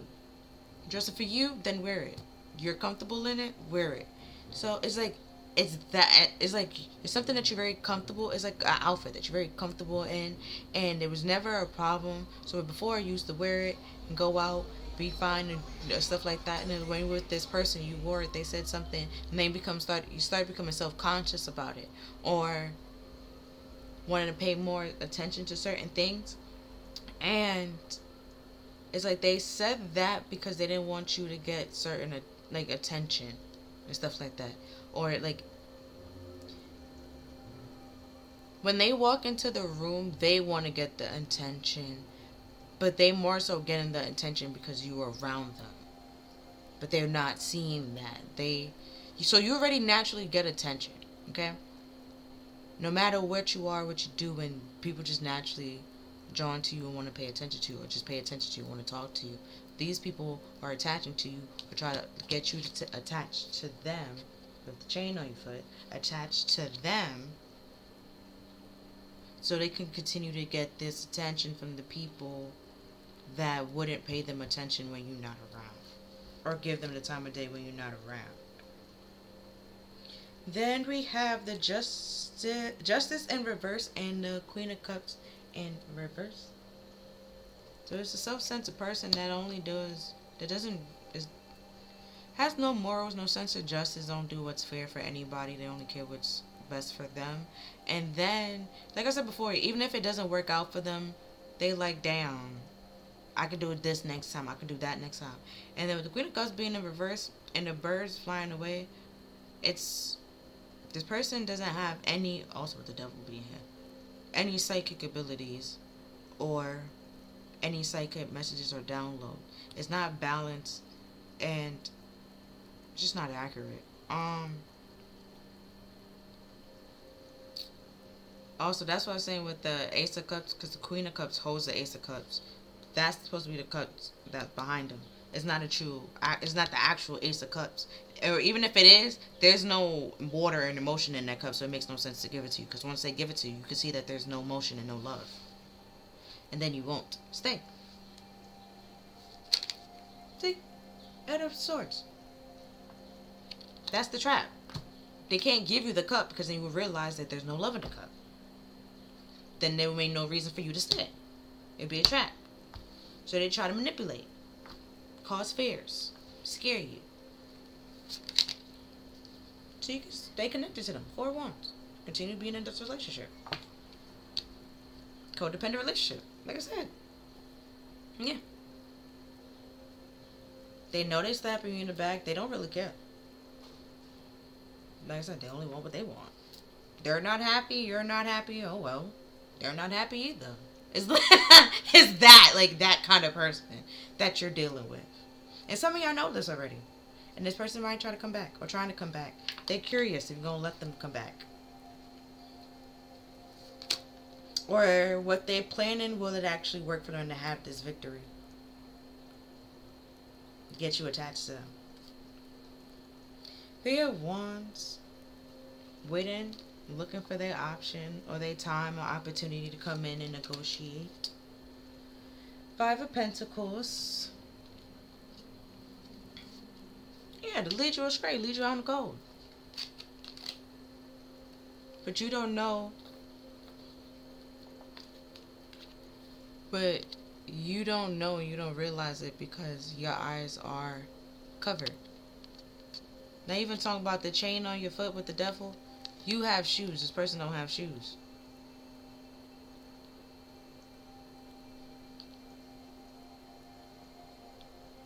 Because you're the one that they're trying to lead astray. You was inside. And they went pretty much... Because with the 5 of Pentacles, it's something like being inside the church. And the before, it's something like being inside the church and then... Or like just, there's light inside the church and it wasn't fully illuminated. So there's help.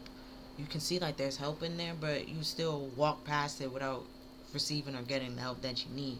Or you literally went inside the church and walked out the church without getting the help that you need. And it's just like that's one option you can do, but that's not the best option or reliable one. Page of Swords.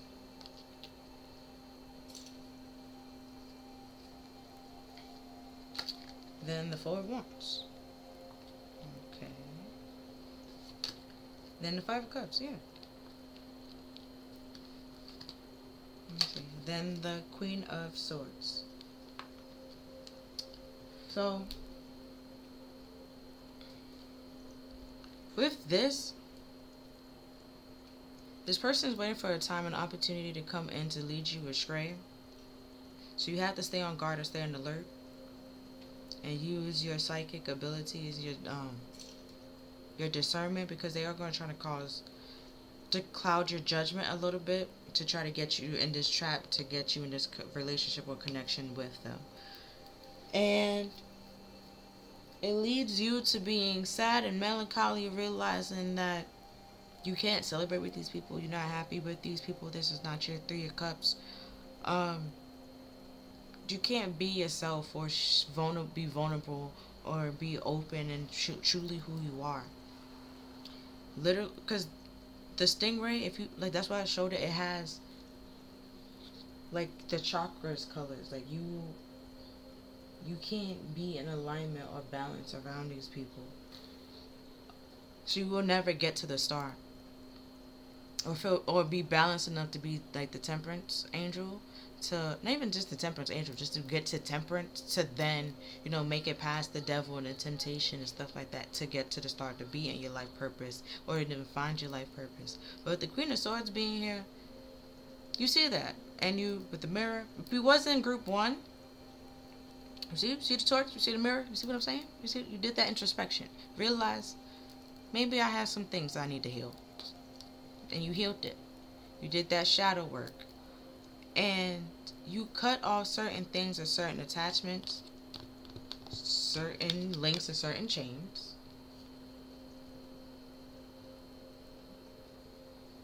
Right? If the camera would just focus. Well, she has chains on her hand, right? You freed yourself. You evolved. You was in a neutral standpoint. And you're using your discernment as you go and you move along. Especially if he was in group one. You see the baby? See, makes sense, makes sense. Then also about the birds over here, like they're flying away from her. The birds and the page of swords is actually flying near him or flying above him. So it's like this person might message you, probably repeatedly, um, when like in the beginning, to try to like break you down or wear you down to give into the connection or like start it back up with them. And it's like once you tried it, or if you did try it, you realize it makes no sense. It's not worth it. Just press, let it go. Cause it went from yellow to gray. Like blue, yellow, gray. Like it went south real fast, and then it went back to blue. Like it's just this person where you were happy. They being around them brings your emotions down very fast. And we have the Two of Pentacles. See, you're juggling in the mixed emotions. Like I said. See the waves? Yeah. And then we have the Five of Swords. The Sun. The Lovers. Oh yeah, it's a karmic relationship. Well, it literally said that before, but like yeah, with the Devil and the Lovers, yeah. Then we have the hold on, that's a completely different deck. We're gonna talk about this first. So this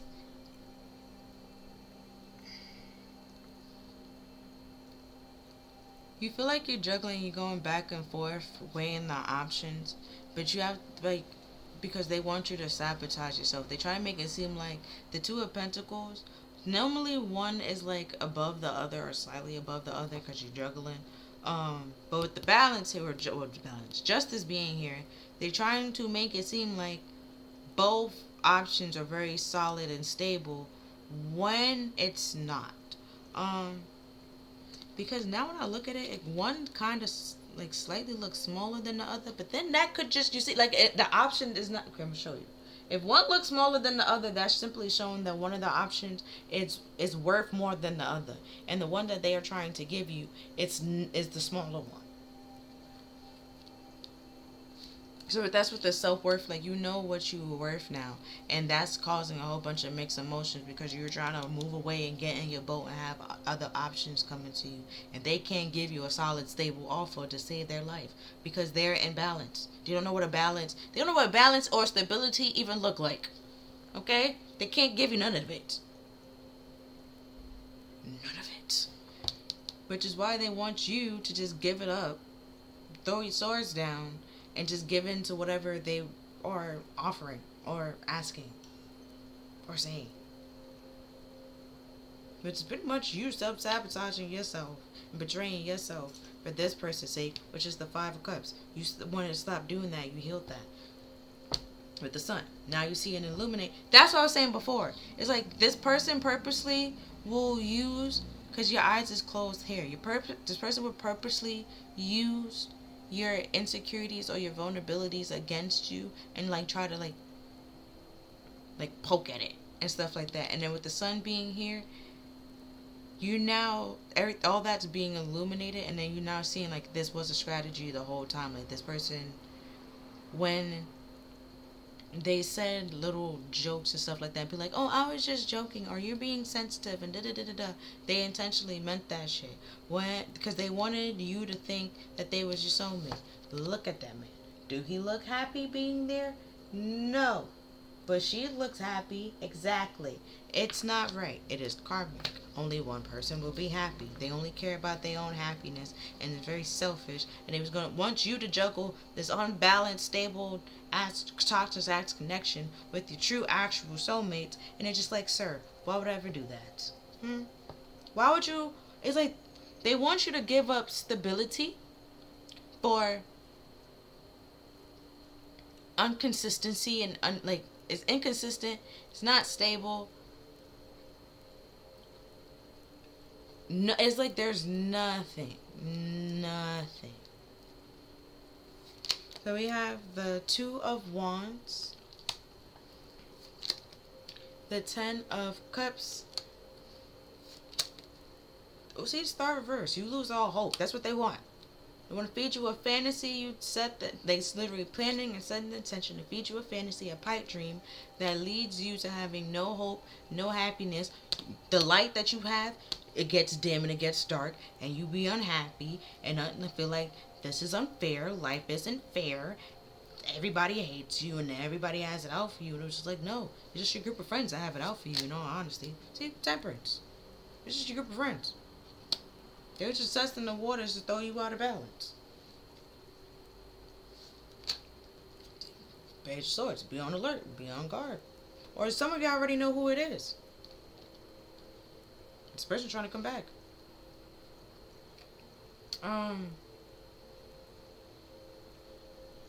Also, like I said before, be careful and use your discernment, because some people intention is just to feed you a pipe dream to latch on to. They see the path that you on, and they want to pretty much, it's like a leech or a clout chaser. They want to attach onto you and go with you, make it seem like they down for the ride, but then hijack the car down the path and then lead you to a whole different path. Be like, oh no, I'm gonna still get you there. This is just a shortcut. And it's like, it's not a shortcut whatsoever. They're intentionally leading you down the wrong path and leading you astray, and they know that. It popped in my head. You ever watch Queen, Rhapsody, that the movie, right? Where Freddie Mercury was in the group, right, and stuff like that, and they all wrote songs at some point in time, and then it was performed and stuff like that. But where Freddie just sung it, yes, of course, because he was the singer. But everybody in the group wrote a song, and some of them make it to the album, some didn't make it to the album and stuff like that, or didn't make it to that album, or didn't make it to this album. But it was just like, because Freddie was the face, or he's the voice. If there's no Freddie, there's no Queen, and that's what, I forgot what that guy's name was, but he pretty much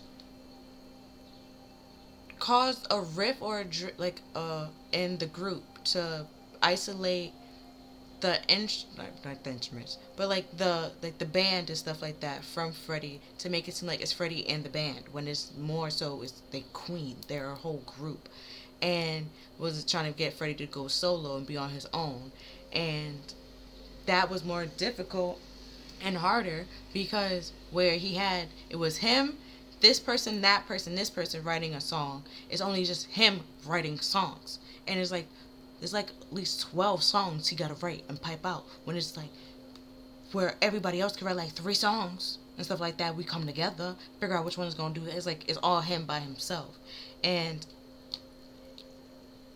it's like your dream. It's like, not saying like he wasn't meant to sing and meant to be in the limelight and stuff like that.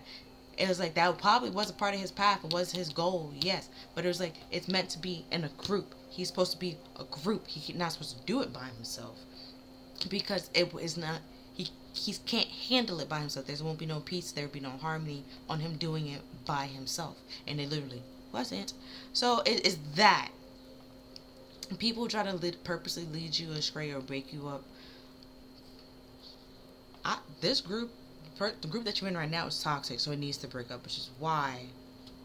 Because you won't be happy. It won't lead you to anything or in your life purpose. And they know that. So, but they also know that they can't get what they would need to go without you.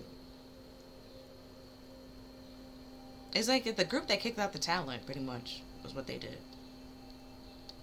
You were the talent.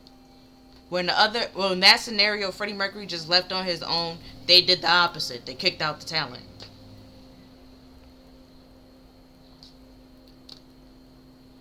You did everything, baby. Like, they kicked out so it's like, now, like, be on guard and be careful. Now that you know your worth, that you don't settle for less or the fucking bare minimum, because this person is not gonna give you anything in return. There we have the High Priestess with the Angel deck, with God the Exalting and Lasting, with success, protection from majesty. If there's any spell or anything like that, or hex or curses, evil eyes, all that's being broken. And also the deception and deceit with the devil being here, the tricks and stuff like that with the magician and the devil, that's getting cleared away. The sun being here, truth is coming out. Shit's getting illuminated. Okay. There you have the Six of Swords with the Gentle God, with providence of unity, protection from accidents, and healing the sick.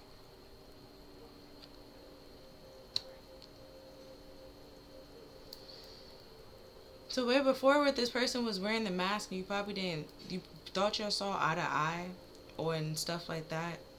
Now that you see through their mask, don't make it seem like their mask was just an illusion. Like, they legit had a mask on. They did it on purpose. Okay? They know they was fake. They know they phony. You know they fake and they phony. Don't allow them to play any tricks or lie to you.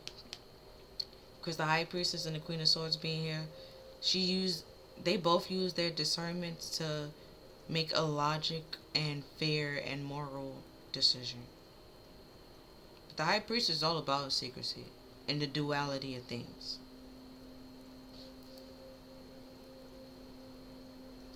So this person is going to try to withhold some secrets to keep you from moving on to calmer waters. Then we have the Five of Cups with God the King and the Ruler, with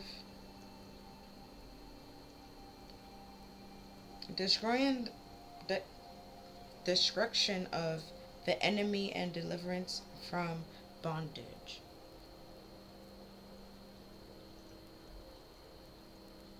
That's what I'm talking about, the links. You wasn't chained. They try to keep you stuck in a codependent relationship that you was tired of and you didn't want to be a part of it anymore. The Eight of Cups.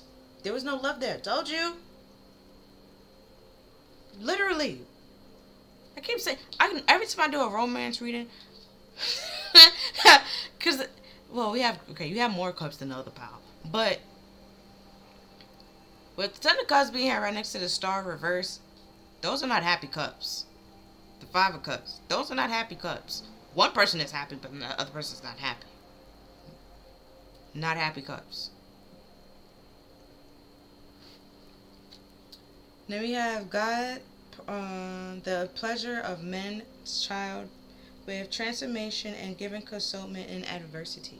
And this was a challenge. It was a battle, which is why you have the Six of Wands. It was a victory after a very long battle. It took you a while to pretty much break free and get away from these people, but it's like once you did, and once you started to heal, it continued to grow and evolve. And they still expect you to be this little page that still haven't gotten the grasp of or understood what's really going on. And that's a lie, because you pretty much now is like the Queen of Swords. Then we have the Angel of Fertility. Could be multiple ways. Okay? Could be fertility in multiple ways. Could be a baby. Or it could just be money. Could be knowledge. Could be a lot of things. And then we have the Angel of Detoxification. Yeah, you...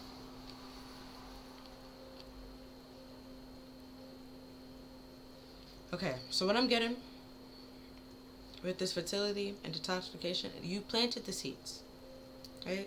The seeds grew, and it grew, right? You reaped it, okay? You was like, I'm not really happy with this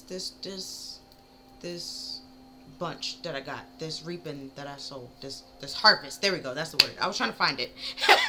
you're not happy with this harvest. So it's like you know, but you still took it. You learned what was the problem. You've realized what the problem is. Like, all right, this is what it is. So then you detoxify the soil, but also yourself. Um, right, with the learning new things, you reevaluate it. You see what needs to be let go, what needs to be changed, what you need to walk away from, what you need to incorporate, and what you need to put down, what you need, and this, and the third. Now, with the fertility, I'm seeing a ground, like a little garden. Let's say we planting, right? Some people, I learned this in global, okay? They will burn the land, burn the ground and stuff like that, and the land would be more fertile and have more nutrition and stuff like that. And it'd be better crops and better this. The land is more fertile. So it's like every time like something toxic or karmic, you learn from it. You learn what you need to learn, transform what you need to transform, let go what needs to be let go, and always evolve and grow into bigger and better things. This is why I'm saying, like, I don't see why they thought you would just continue to be the page. Like, you were going to grow and evolve. You was already growing and evolving, and they was trying to stop you. So it's just like, why would you stay the same? Like, it was, it was like, it was already growing. It was just going to continue growing. Because it was like, what popping in my head right now is like, you started off, like, you know the things where like if you water it, like it continued to grow and grow and grow. It's like it was that, and it's like they thought they already overwatered you, so they thought once they stopped giving you water, then you stop growing. But it's like you continue to grow, and then to the point where they don't have like a place to put you because you were never meant to be there for this period of time, and for this long period of time. So you got to go elsewhere, which is we already knew that what you were trying to do. Like I said, you can't celebrate there. You can't be happy there. You're gonna be depressed, lead to melancholy and being miserable. And you know they say misery. There we go. Misery loves company, and you got something that you want to do. I'll say go after it and try it. There's no harm in trying. But yeah, that's all that I see for this reading. If you feel like this reading resonated with you, please like, share, and subscribe. Other than that, I see you next time. Bye. Thank you for watching.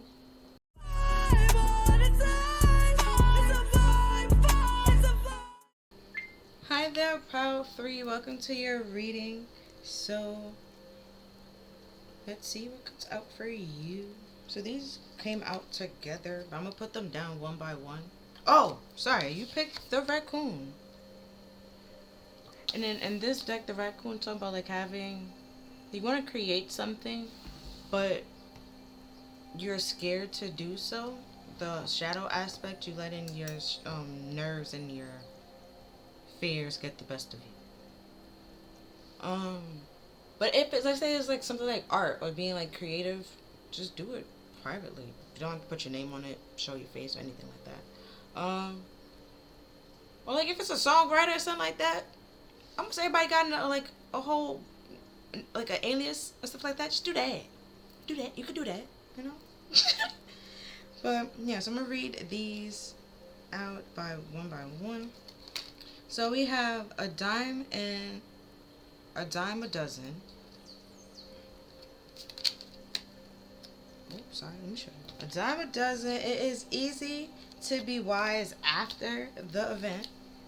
Okay. Alright. Below the belt.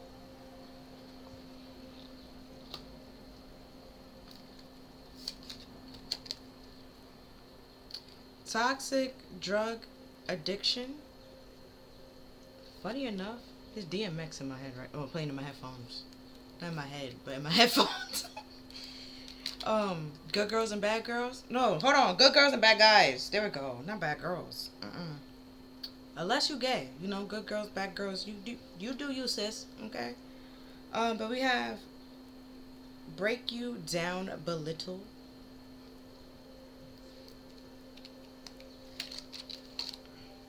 Then we have spiritual investigation. Ready or not, here I come. You can't hide. I'm gonna find you.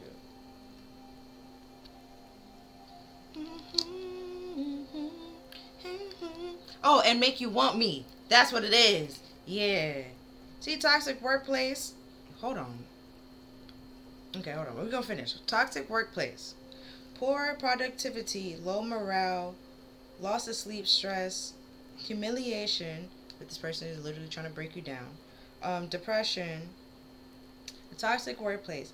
An environment where negativity and bullying and antagonizing behavior is the norm. Oh, unmotivated employees also. Signs, being gaslighted or they gaslight others, they gaslight the employees, they micromanage the employees, undermine their employees, and very passive aggressive. There. Um, seeing I brought up BMX. DMX. What is happening? I was looking at breakdown. So what popped in my head is the song where he said, "Come on, ma, you know I got a wife, and even though that pussy tight, I'm not gonna jeopardize my life." It's that. It's like he might cheat, okay? He might cheat, but he ain't gonna do anything that's going to affect his connection with his wife, and the point where she might walk away, okay, completely, fully. But it was like with this person, even if you had told them stop doing that, I do not like that, stop playing with me, they thought it was all cute, it was all kiki, ha ha ha. Fun games. They wanted to pretty much. They wanted you to want them, but the fact that you didn't want them, they feel like your standards was too high, so they try to break you so your standards could be lower, so then they are your type, pretty much. And now they realize after the fact that that was dumb. You didn't want them then and you don't want them now. Because they belittled you. And then it's like they will purposely go below the belt to undermine you. To break you. Like they purposely did it. And then they go... Some of them, if you know they have a drug addiction, they're going to try to say it was that. Or that's the problem. Or because they didn't have they fixed. They weren't in the right character or the right frame of mind and blah blah blah blah blah. That explains the behavior. That does not excuse the behavior. So either way, it doesn't really matter.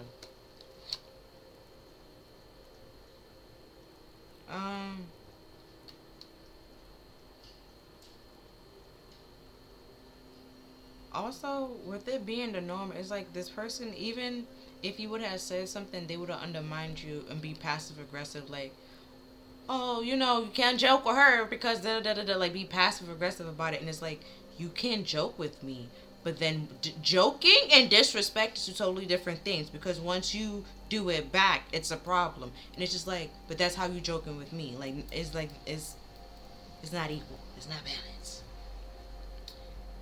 Next we have hold on, in prison, locked up, or imprisonment. But that spiritual investigation, they could just be in spiritual prison, not actual prison.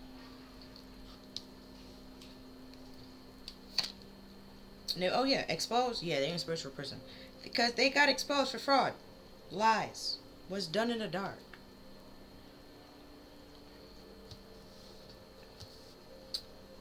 The raccoon. They normally come. Well, sometimes they come out in the sun, in the morning, depending. Not in the morning, but like the afternoon to night, like those evenings, those times. But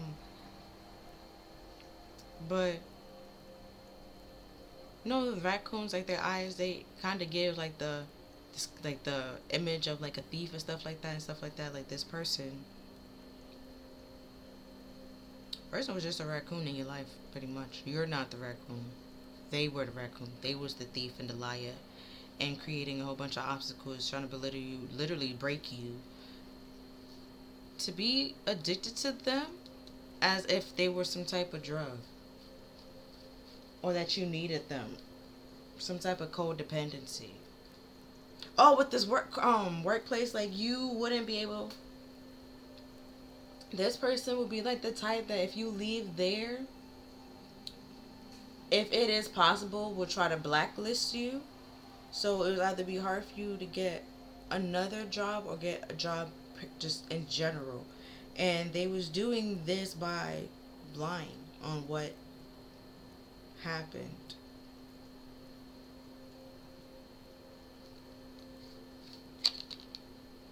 And then we have mask with not showing true feelings, hide personification, pretending, dupe, and gaslighting. Just about the raccoon and the mask that. And then we have dates, meeting someone new, dating, getting back out there, planning, and setting a date. Then we have chaser in a codependent relationship, fear of abandonment.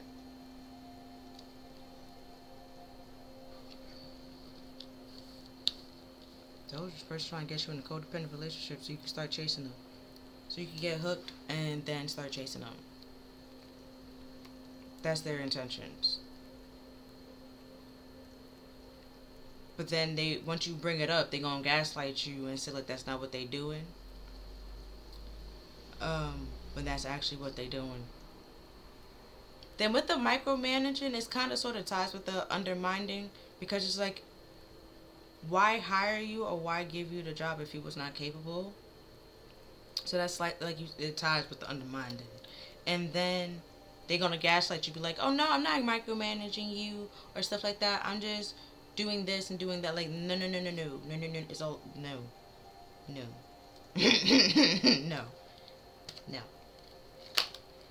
And there we have okay with stability, harmony, and acceptance. Yeah, they want you to accept it as this is okay.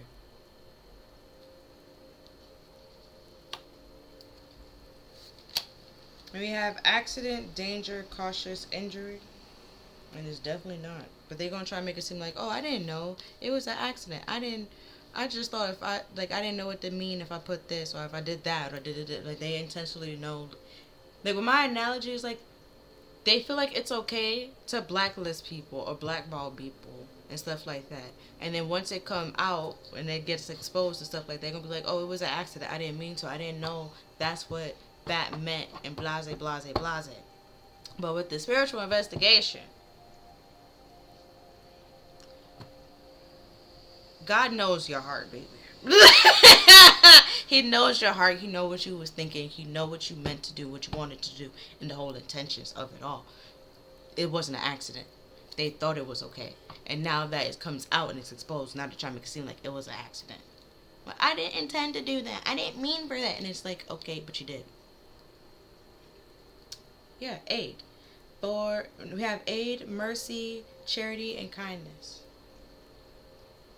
They literally took advantage of other people's kindness on purpose. It would make it hard for them to get help or get any type of aid. Like, I keep thinking of blackballing somebody or blacklisting somebody. And it's like, it's something like that. And their reason is because they couldn't break you or belittle you. You wasn't attached or addicted to them the way that they wanted you to be. You didn't cater to them hand and foot, or with this burning yourself out with the lack of sleep and stuff like that, or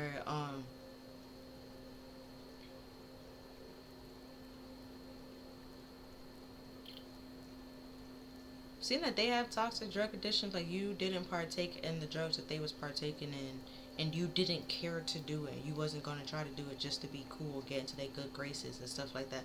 Pretty much you wasn't gonna kiss their ass, and they was upset that you wasn't gonna kiss their ass, and they just like, how dare you not kiss my ass? Everybody else kissing my ass, so you should kiss my ass too. And you just like,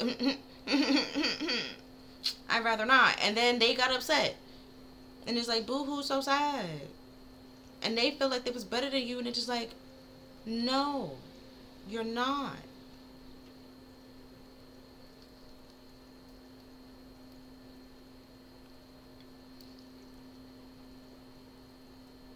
And then it's like after the fact you walked away. Now they need help and everything is coming out.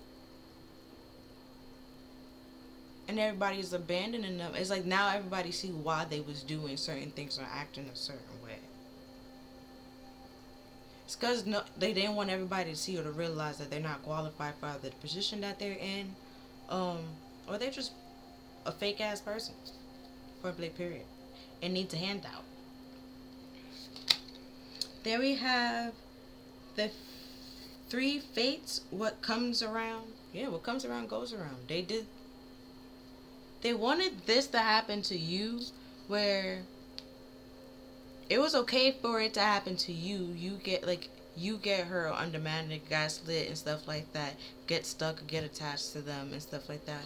You need their handout and need their help, and scared that they're always gonna leave you and walk away from you and stuff like that. And now it's the other way around. You actually walking away, and they scared of you leaving. Then we have strange Valentine. Love is strange. Oh. Somebody could have liked you, wanted a relationship with you, but then the way they did it was toxic. They try to use their love as a drug. And it's a drug that nobody want to take, man. I'm going to be honest with you. Yeah, the fairy of the divine hand with intoxication and distorted vision and overindulgence.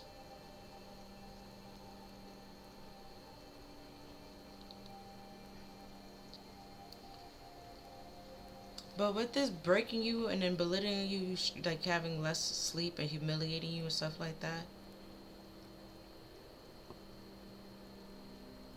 that's why they want you to have less sleep and be stressed to the point that your view of things started getting distorted, and you are unable to leave or see what they're doing or aware of what they do or what they're trying to do. And they felt like it was okay. What they was doing was okay, as long as nobody was aware of it. Now they're exposed, and everything that was done in the dark is coming around to bite them in the ass. And now they need some type of help and need aid, and or some type of refuge. I don't know why that popped in my head. And they looking at you, but like, oh, you was always so nice and so kind, and think that you will help them. And it's just like, no, you forgive them for what they did, but you're not really going to help this person because you don't really need to or have to. I have no reason to do so. And it's not even like a tit for tat or an eye for an eye. It's just, that's why it's below the belt, because you have a real reason for not helping this person, and it's fair. For like, let's say everybody else in this work group that was joining in and stuff like that won't help this person or can't help this person, even if they look to them or go to them and stuff like that. They have an actual reason of helping this person and trying to give them some type of aid or some type of handout or some form of mercy, then you do it, and they're not doing that. But you have an actual reason for not doing it. And I'm blocked. Yeah. For one, you can't even help this person if they needed help because they blocked. Then we have life without you is hopeless, dark, and depressing. I miss your light. Oh yeah, this person spiritually, it's a spiritual person. Could be like physical. I don't see that yet. I'm getting spiritual though, because of the toxic shit that they do. Then we have I'm afraid of losing you. Yeah, the fear of abandonment. So they try to get you to be attached to them, codependent on them, so you won't leave them.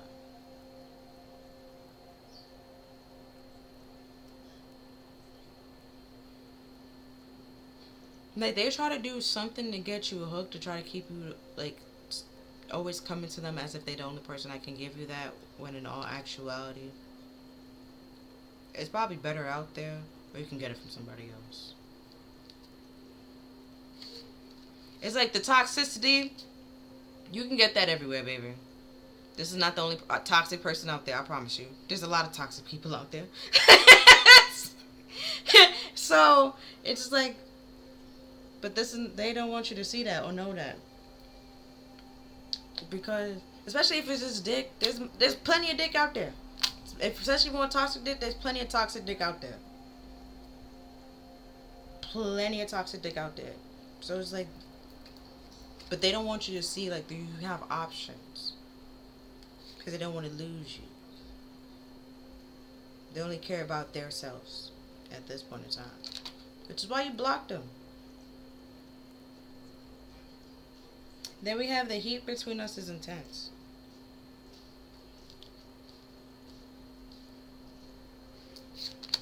Then we have I'm obsessed with you. I'm going to say that with this.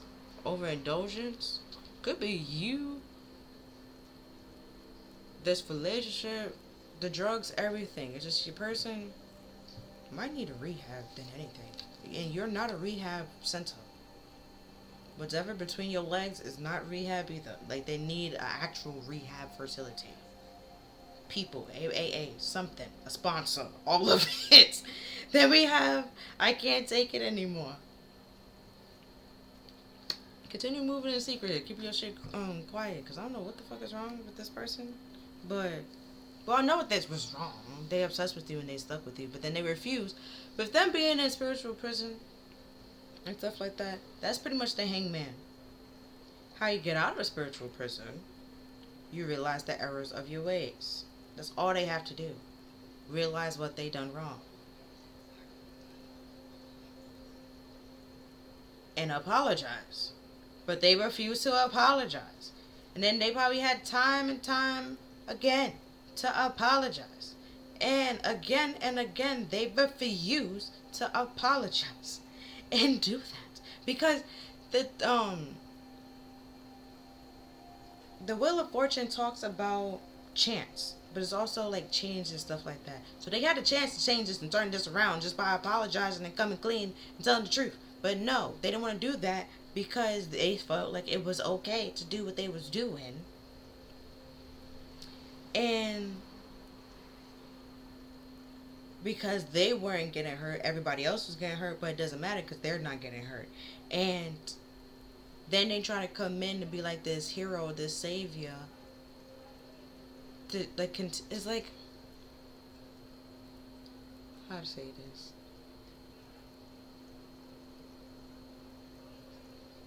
It's like they, with the raccoon, right? They have a ski mask on, right? Imagine you walking, right, and you minding your business, and you're walking, somebody with a ski mask snatch your purse, right? Snatch your purse and run. And you like, oh my God, oh my goodness, blah, blah, blah. And while you looking around, there's nobody else on the block that could see this person snatch your purse, okay? Nobody else can witness this or witness this, okay? It's just you and this person. So it's like it's pretty much your wallet is gone at this point because there's no other witnesses. And then it's like you calm down, and let's say you was on your way to the police and stuff like that, and then now the person that was in the ski mask took the ski mask off and was like, oh, I have your wallet, I have your purse, I have the, here you go, blah blah blah blah. I saw this man running, and then I saw the whole interaction, and it's like they're gonna create a whole type of lie or some scenario to keep you, to pretty much cause your view to get distorted because their view is distorted, and they obsessed with you, and they try and do anything to get in your good graces or to even just get around you. And meanwhile, the whole time, it was them. They purposely stole your purse to then get attention, to then be in your good... Like, they did the whole thing. The whole shebang. Shenanigans. Okay, you heard, they shenan once. They will shenan again. Like, let this person go.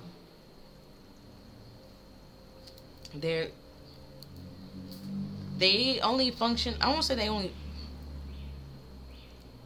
They will do anything to keep you from leaving them, but the things that they do cause you to want to leave them. So rather than realizing how they're acting is what's pushing you away from them, or what's pushing or driving you away from them, or driving you to wanting to leave, and they just simply fix that. It's like they rather continue to project their insecurities onto you and say that you're the problem, you're the fault, and this and this and this, when that's not the case. Then we have the Ten of Pentacles, the Nine of Wands, the Ace of Swords, Seven of Pentacles, and the Hierophant.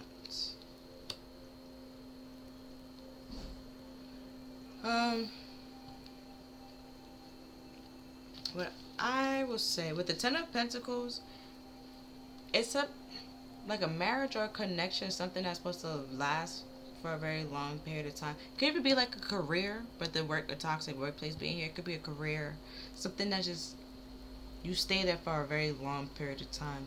You are persevering and overcoming certain battles and challenges,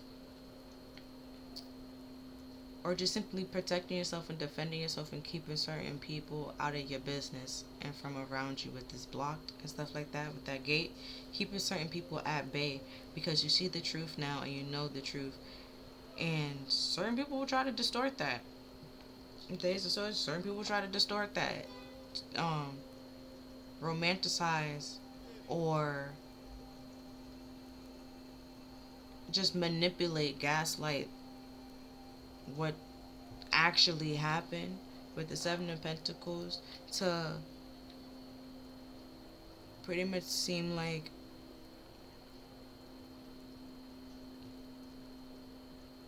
the harvest or the situation, it wasn't as bad as it was. And cause what just popped in my head was Timmy Turner, but the mom, and she was like, everything I touched dies. It's like it was them. Like, and with the Hierophant, it's like they are trying to make it seem like y'all supposed to be in this forever. Y'all married to this, and or you married to the job, and it's like you're not. And also, your management is not the damn job, and you don't work for it. You don't work for your manager. You work with your manager. That's another problem. They don't own the company. They don't own that department. They don't own shit. Not a damn thing. Because if the CEO comes, the CEO will curse that manager out with no problem. The CEO, the vice president, with no problem. Then you will find out that those hired people don't even like that one manager. So it's just like, you see it? They don't like themselves, so they're projecting that on you. They have their own type of insecurities, and they project it on you, which is why you need to heal and release yourself and free yourself from this person or these people, because they're trying to make it seem like they're official and they're doing things up to code and up to standards, but they actually isn't, or are not.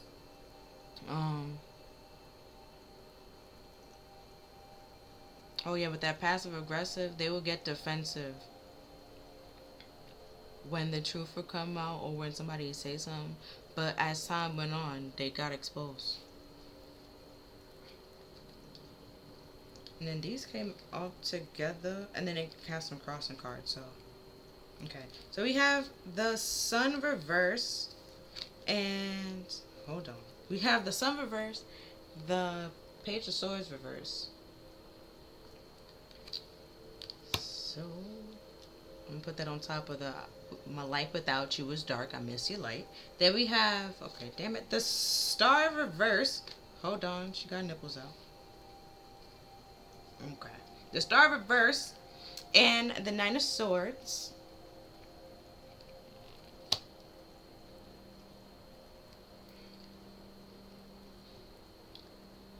And then we have the Eight of Swords and the Four of Wands. Oh, yeah. I thought the Eight of Swords was reversed, but it wasn't.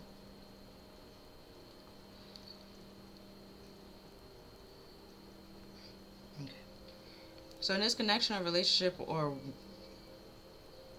co-worker, whatever it was,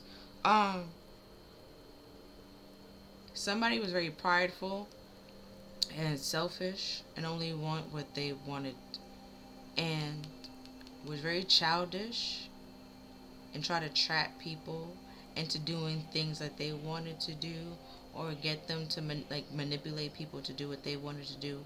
And it's like, if you participated in the bad negative behavior, they was your friend and they would like promote you, or um pretty much like give you like some sense of leniency. And with that lack of morale, there at some point there was lack of hope. Nobody was happy there. It's stress, burdens. Nobody want to be there, man. Um, so it was like it was a trauma bond at the end of the day. Okay, that's pretty much what this person's doing. Trying to create a codependent, trauma bondy relationship. Oh, let's see what's crossing it. Is the Ace of Wands reverse, the Empress reverse, and the Chariot. That's crossing this. I'm gonna put it down. So there was no passion, nothing. There's no creativity. Nothing will get started because everybody is insecure, or yeah, pretty much everybody insecure and trying to step over the other person and undo the next person's work. So, and then like I keep saying in one video, it was like you planted the seeds and somebody like saw the seeds that you planted and like brushed the seeds off, or like digged it up, and you continue to water it, and then they blaming you that it's not growing. And it's just like, well, they know why it's not growing because they removed the seeds. Like, it's that. And it's like, well, if you just put the damn seeds back, then it would be fine. But then it's like, oh, well, no, what, you put the seeds back. And then it's like, even if you put the seeds back, they'll come back and do it again. It's like they wanted this ongoing loop. Like, also popped in my head, like the big bad wolf and the three little bits. They never wanted you to think or get to the point to going to the brick house where you could actually have some sense of stability. They always wanted you, oh, like, I knocked over your little straw house. I bet you can't put it back up. And then be like, for you to be like, I bet you I can. And then you put it back up and they be like, and they blow it down again. Be like, I'm just joking. I'll help you put it up. And then they putting it up by the while. And then while they helping you put it up, still sabotaging it. So it's even easier for them to knock it down and blow it down. You know? And it's like, even if you do go to another person and seek help for that person, they do it to that person as well. Like, they never wanted you to act with the Chariot and only the card in the upright to actually move on from this, I would say, relationship, this toxicity, this toxic connection or dynamic that's going on here. They didn't expect you to heal from that and find some sense of longevity and stability.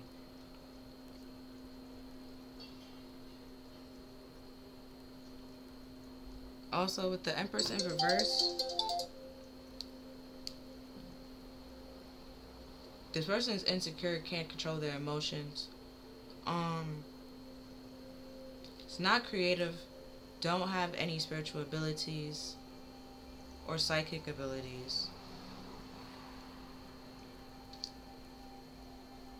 Heartless, cruel, manipulative, materialistic, superficial, and overcompensate and buys things out of their means and out of their standards. Overcompensate as well.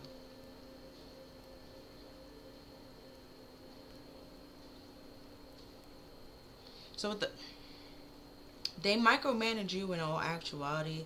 They shouldn't. They was micromanaging you and make it seem like you weren't capable when you was more capable than that person was. So there was no need for them to micromanage you. They should be actually taking notes and learning from you. Yeah, and the Three of Cups.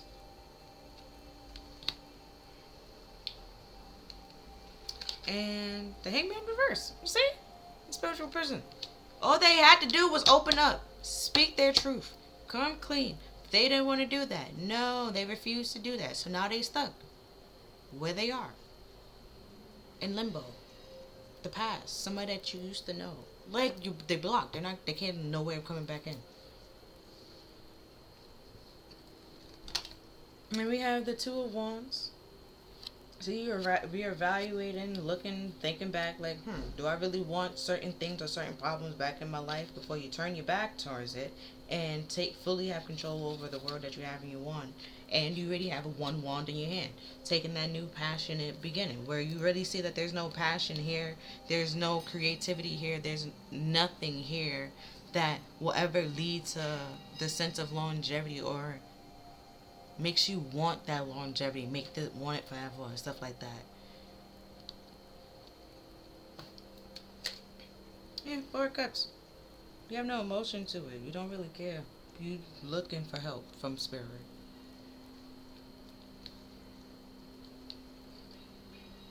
Also, with the trees I have, this tree had leaves on it. This tree don't have leaves on it. You have like abundance and fertility and stuff like that. This this person doesn't. Could have like some money issues. And Chariot that you're moving on from.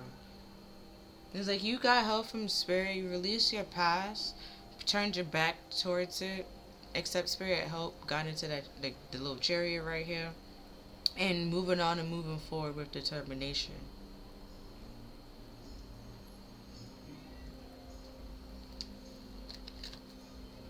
Yeah, 7 of Swords, not 7 of Wands. You protecting yourself and defending yourself from the deceptions and the lies of this person, but everyone that comes that was attached to this person. And see what I've said, like this person, they was doing shit and it was like, oh, nobody will know. Who will know? How will they know? how how will they know? People know because they saw them do it the whole time. They was doing this either in front of the audience, in front of the camera, and they thought like it was never gonna get back to who it needed to get back to. But little did they know it got back to them. Now with that spiritual investigation, to be an investigation, this person did it repeatedly, multiple times. There's a file, pretty much, which is why they're a spiritual person and can't move on and can't move forward. Their selfishness caused this, and they continue to be selfish and manipulate and gaslight and only care about themselves and affect and play with other people's not just emotions but mind.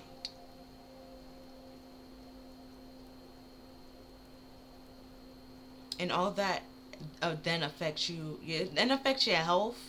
And it's like this one person it was affecting a lot of things in like a lot of negative ways, and they didn't care because it wasn't done to them, it wasn't happening to them. And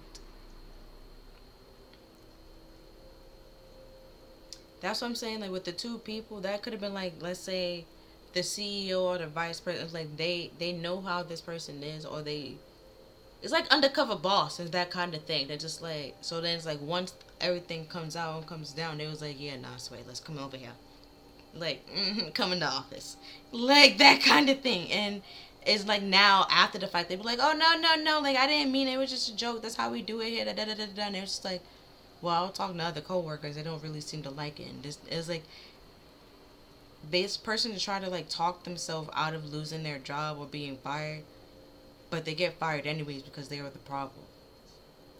And they refuse to see that they were the problem. They feel like what they're doing is okay, and that's the way the company needs to be run in order for things to get done. But then there's low productivity and low morale. Things are not getting done because no one is happy. Nobody really wants to be here.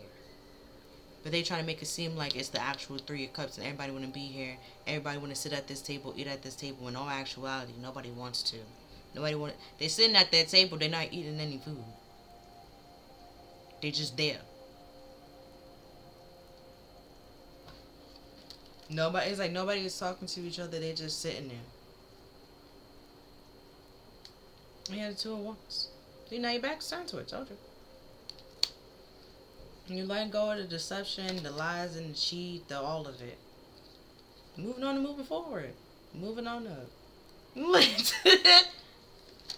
Hey, see, to bigger and passionate and better things where you have creativity, where things are blooming, things are growing. Things weren't growing here. It's going to cause nothing but stagnation. Yeah, Empress. Find an actual, true, balanced Empress. This person isn't balanced, nor divine feminine. They more so get mad at true divine feminines because they're more...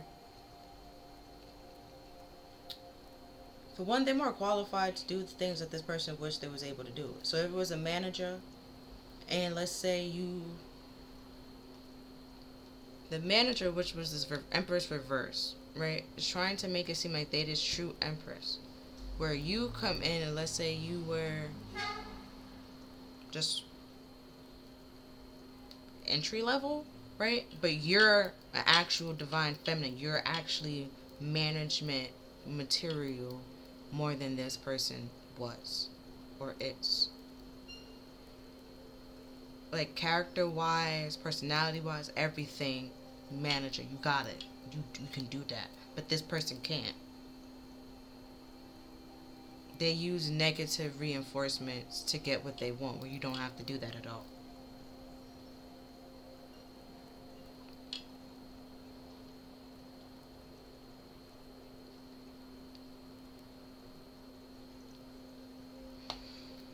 Oh yeah, that's also trying to break you. They wanted to be able to have you in their pocket.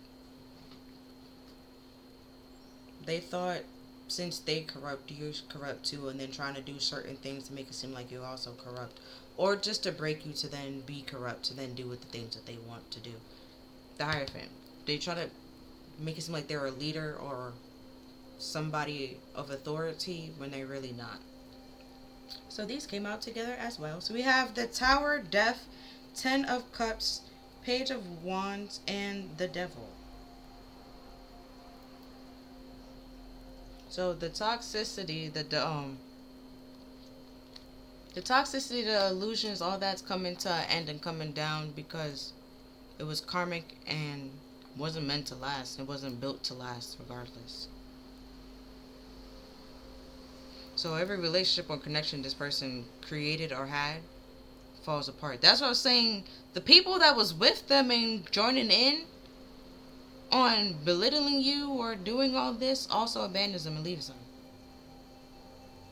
Very fast. Suddenly. And everybody has a fall from grace. With the Hierophant being here, everybody have a fall from grace. Oh, also, if you will join the pile 1, you might want to go over there. Because the lightning was in there too. And the Tower did come out. Yeah. It was karmic. And based on fantasies and illusions. A bunch of lies. With the fraud being here. Somebody, I'm not saying somebody embezzled, but somebody... Black trying to pop in my head. Embezzle? Like somebody was doing something that they wasn't supposed to be doing.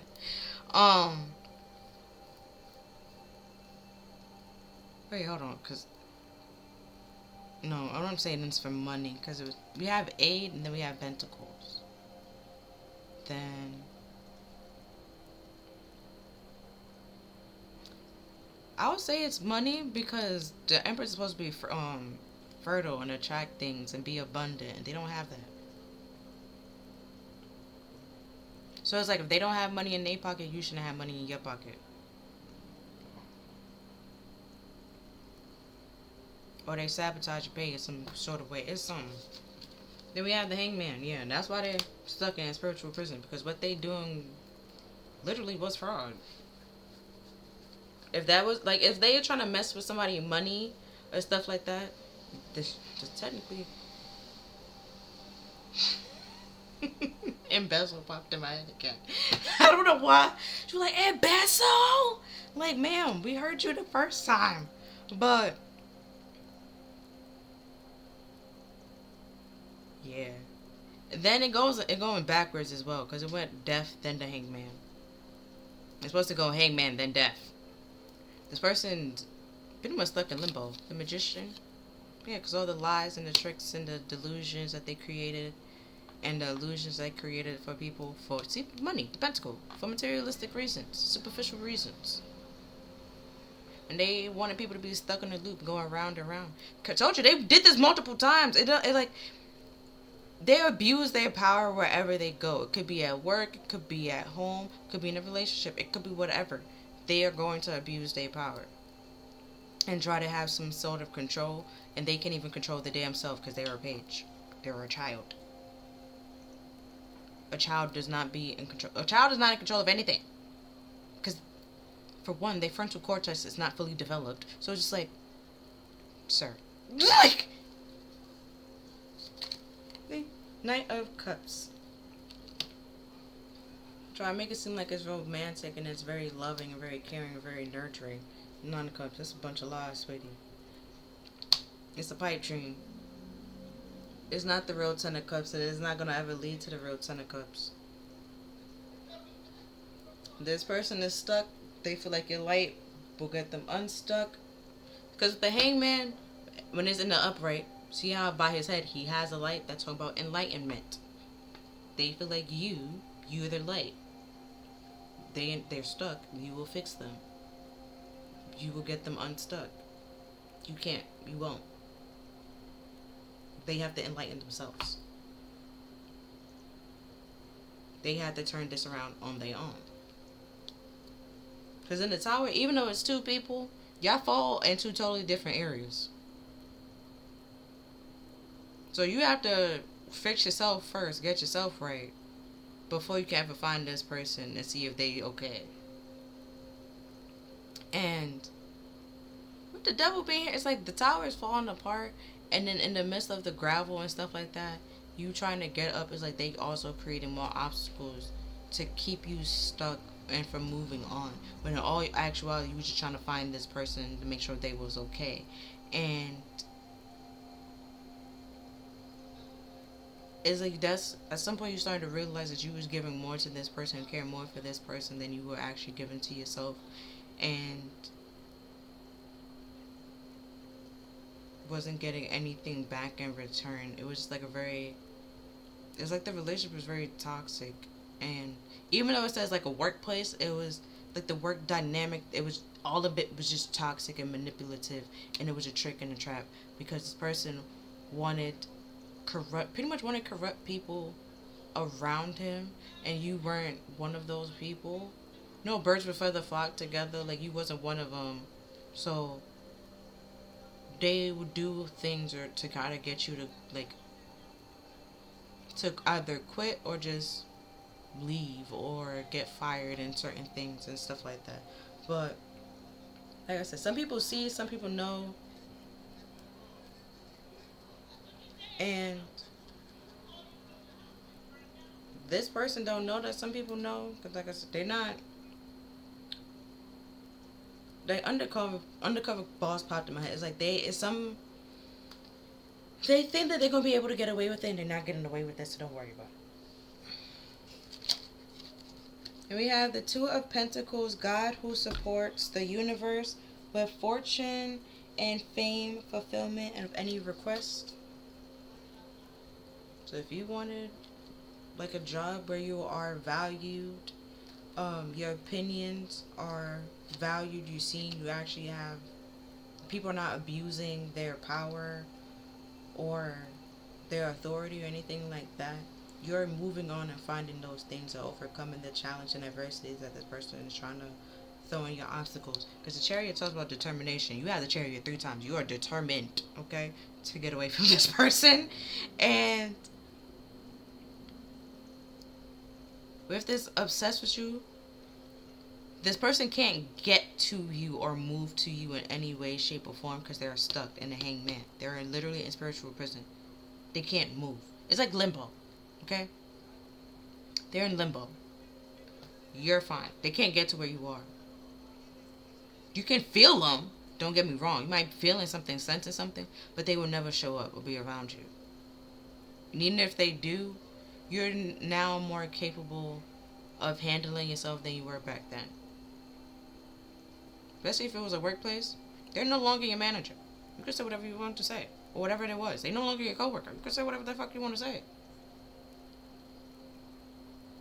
Who gonna stop you? There's no HR. You feel me? Like,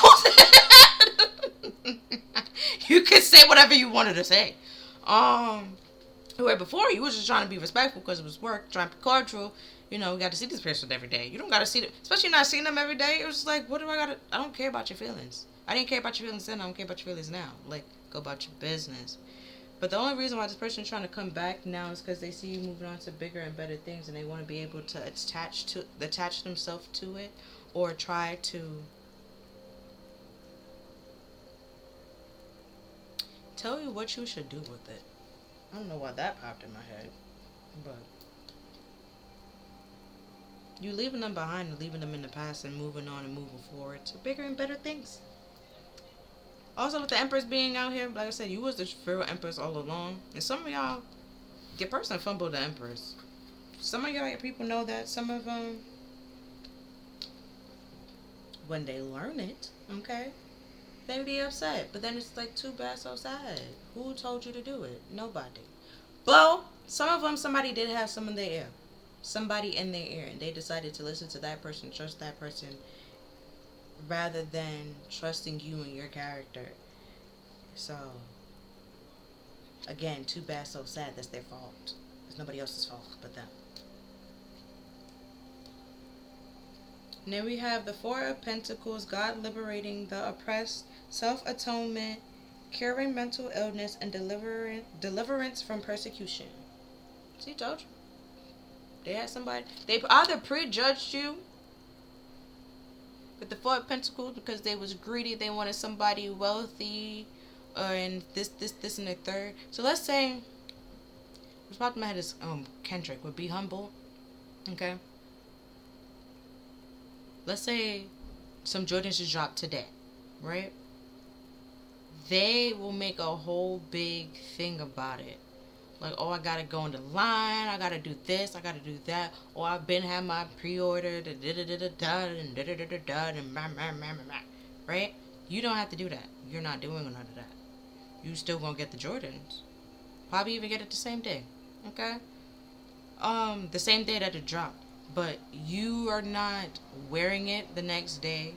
You're not doing certain, like going out of your way to prove that you have money for anybody else's sake. Because like, if you had an outfit, like, you get the shoes, you have the shoes, you have an outfit, but it's like, if it doesn't call to wear that outfit, you're not wearing that outfit. It's not you just, oh, I got these new shoes, I'm gonna bust out this outfit because I'm gonna bust out these shoes. Like, no. Like, you're rational with it, or like practical with it. You just like, when I step out in these, I'm gonna step out. And it's like, this person, let's say the shoes dropped today, they could probably get it like a week after.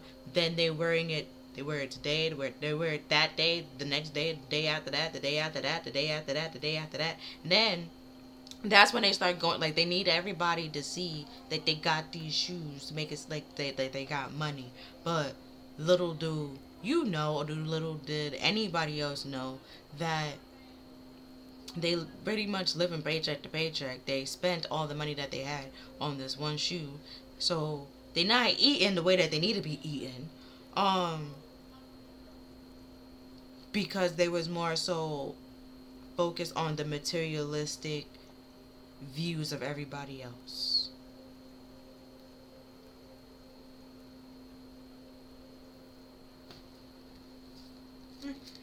And then we have, oh yeah, there's also a karmic relationship, karmic connection. We have the Lovers with joy of God. Joy and pleasure brings happiness to couples. Remove negative energy. I'm saying that because the devil and the Lovers together. And with the Chariot being here, you broke the chains and freed yourself. And it's moving on and moving forward.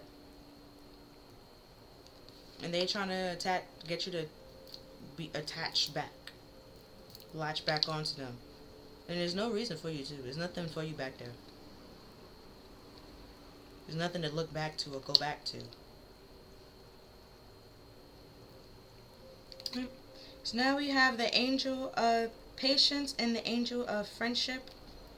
Hold on. So you can have genuine, true, and loving connections. It is out there. It is possible. Just more further and further you get away from these people, the more you heal, the more you realize that and you see that. Yeah. Angel of harmony. Things start coming into balance, things start coming into scale, and smooth itself out. Everything's all peaceful and harmonized. Yeah, you see through people's facades and people use you and stuff like that. You take more time out to get to know people rather than just taking them at face value.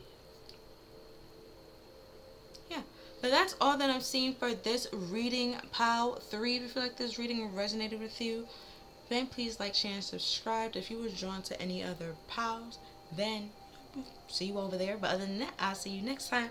Bye. Thank you for watching.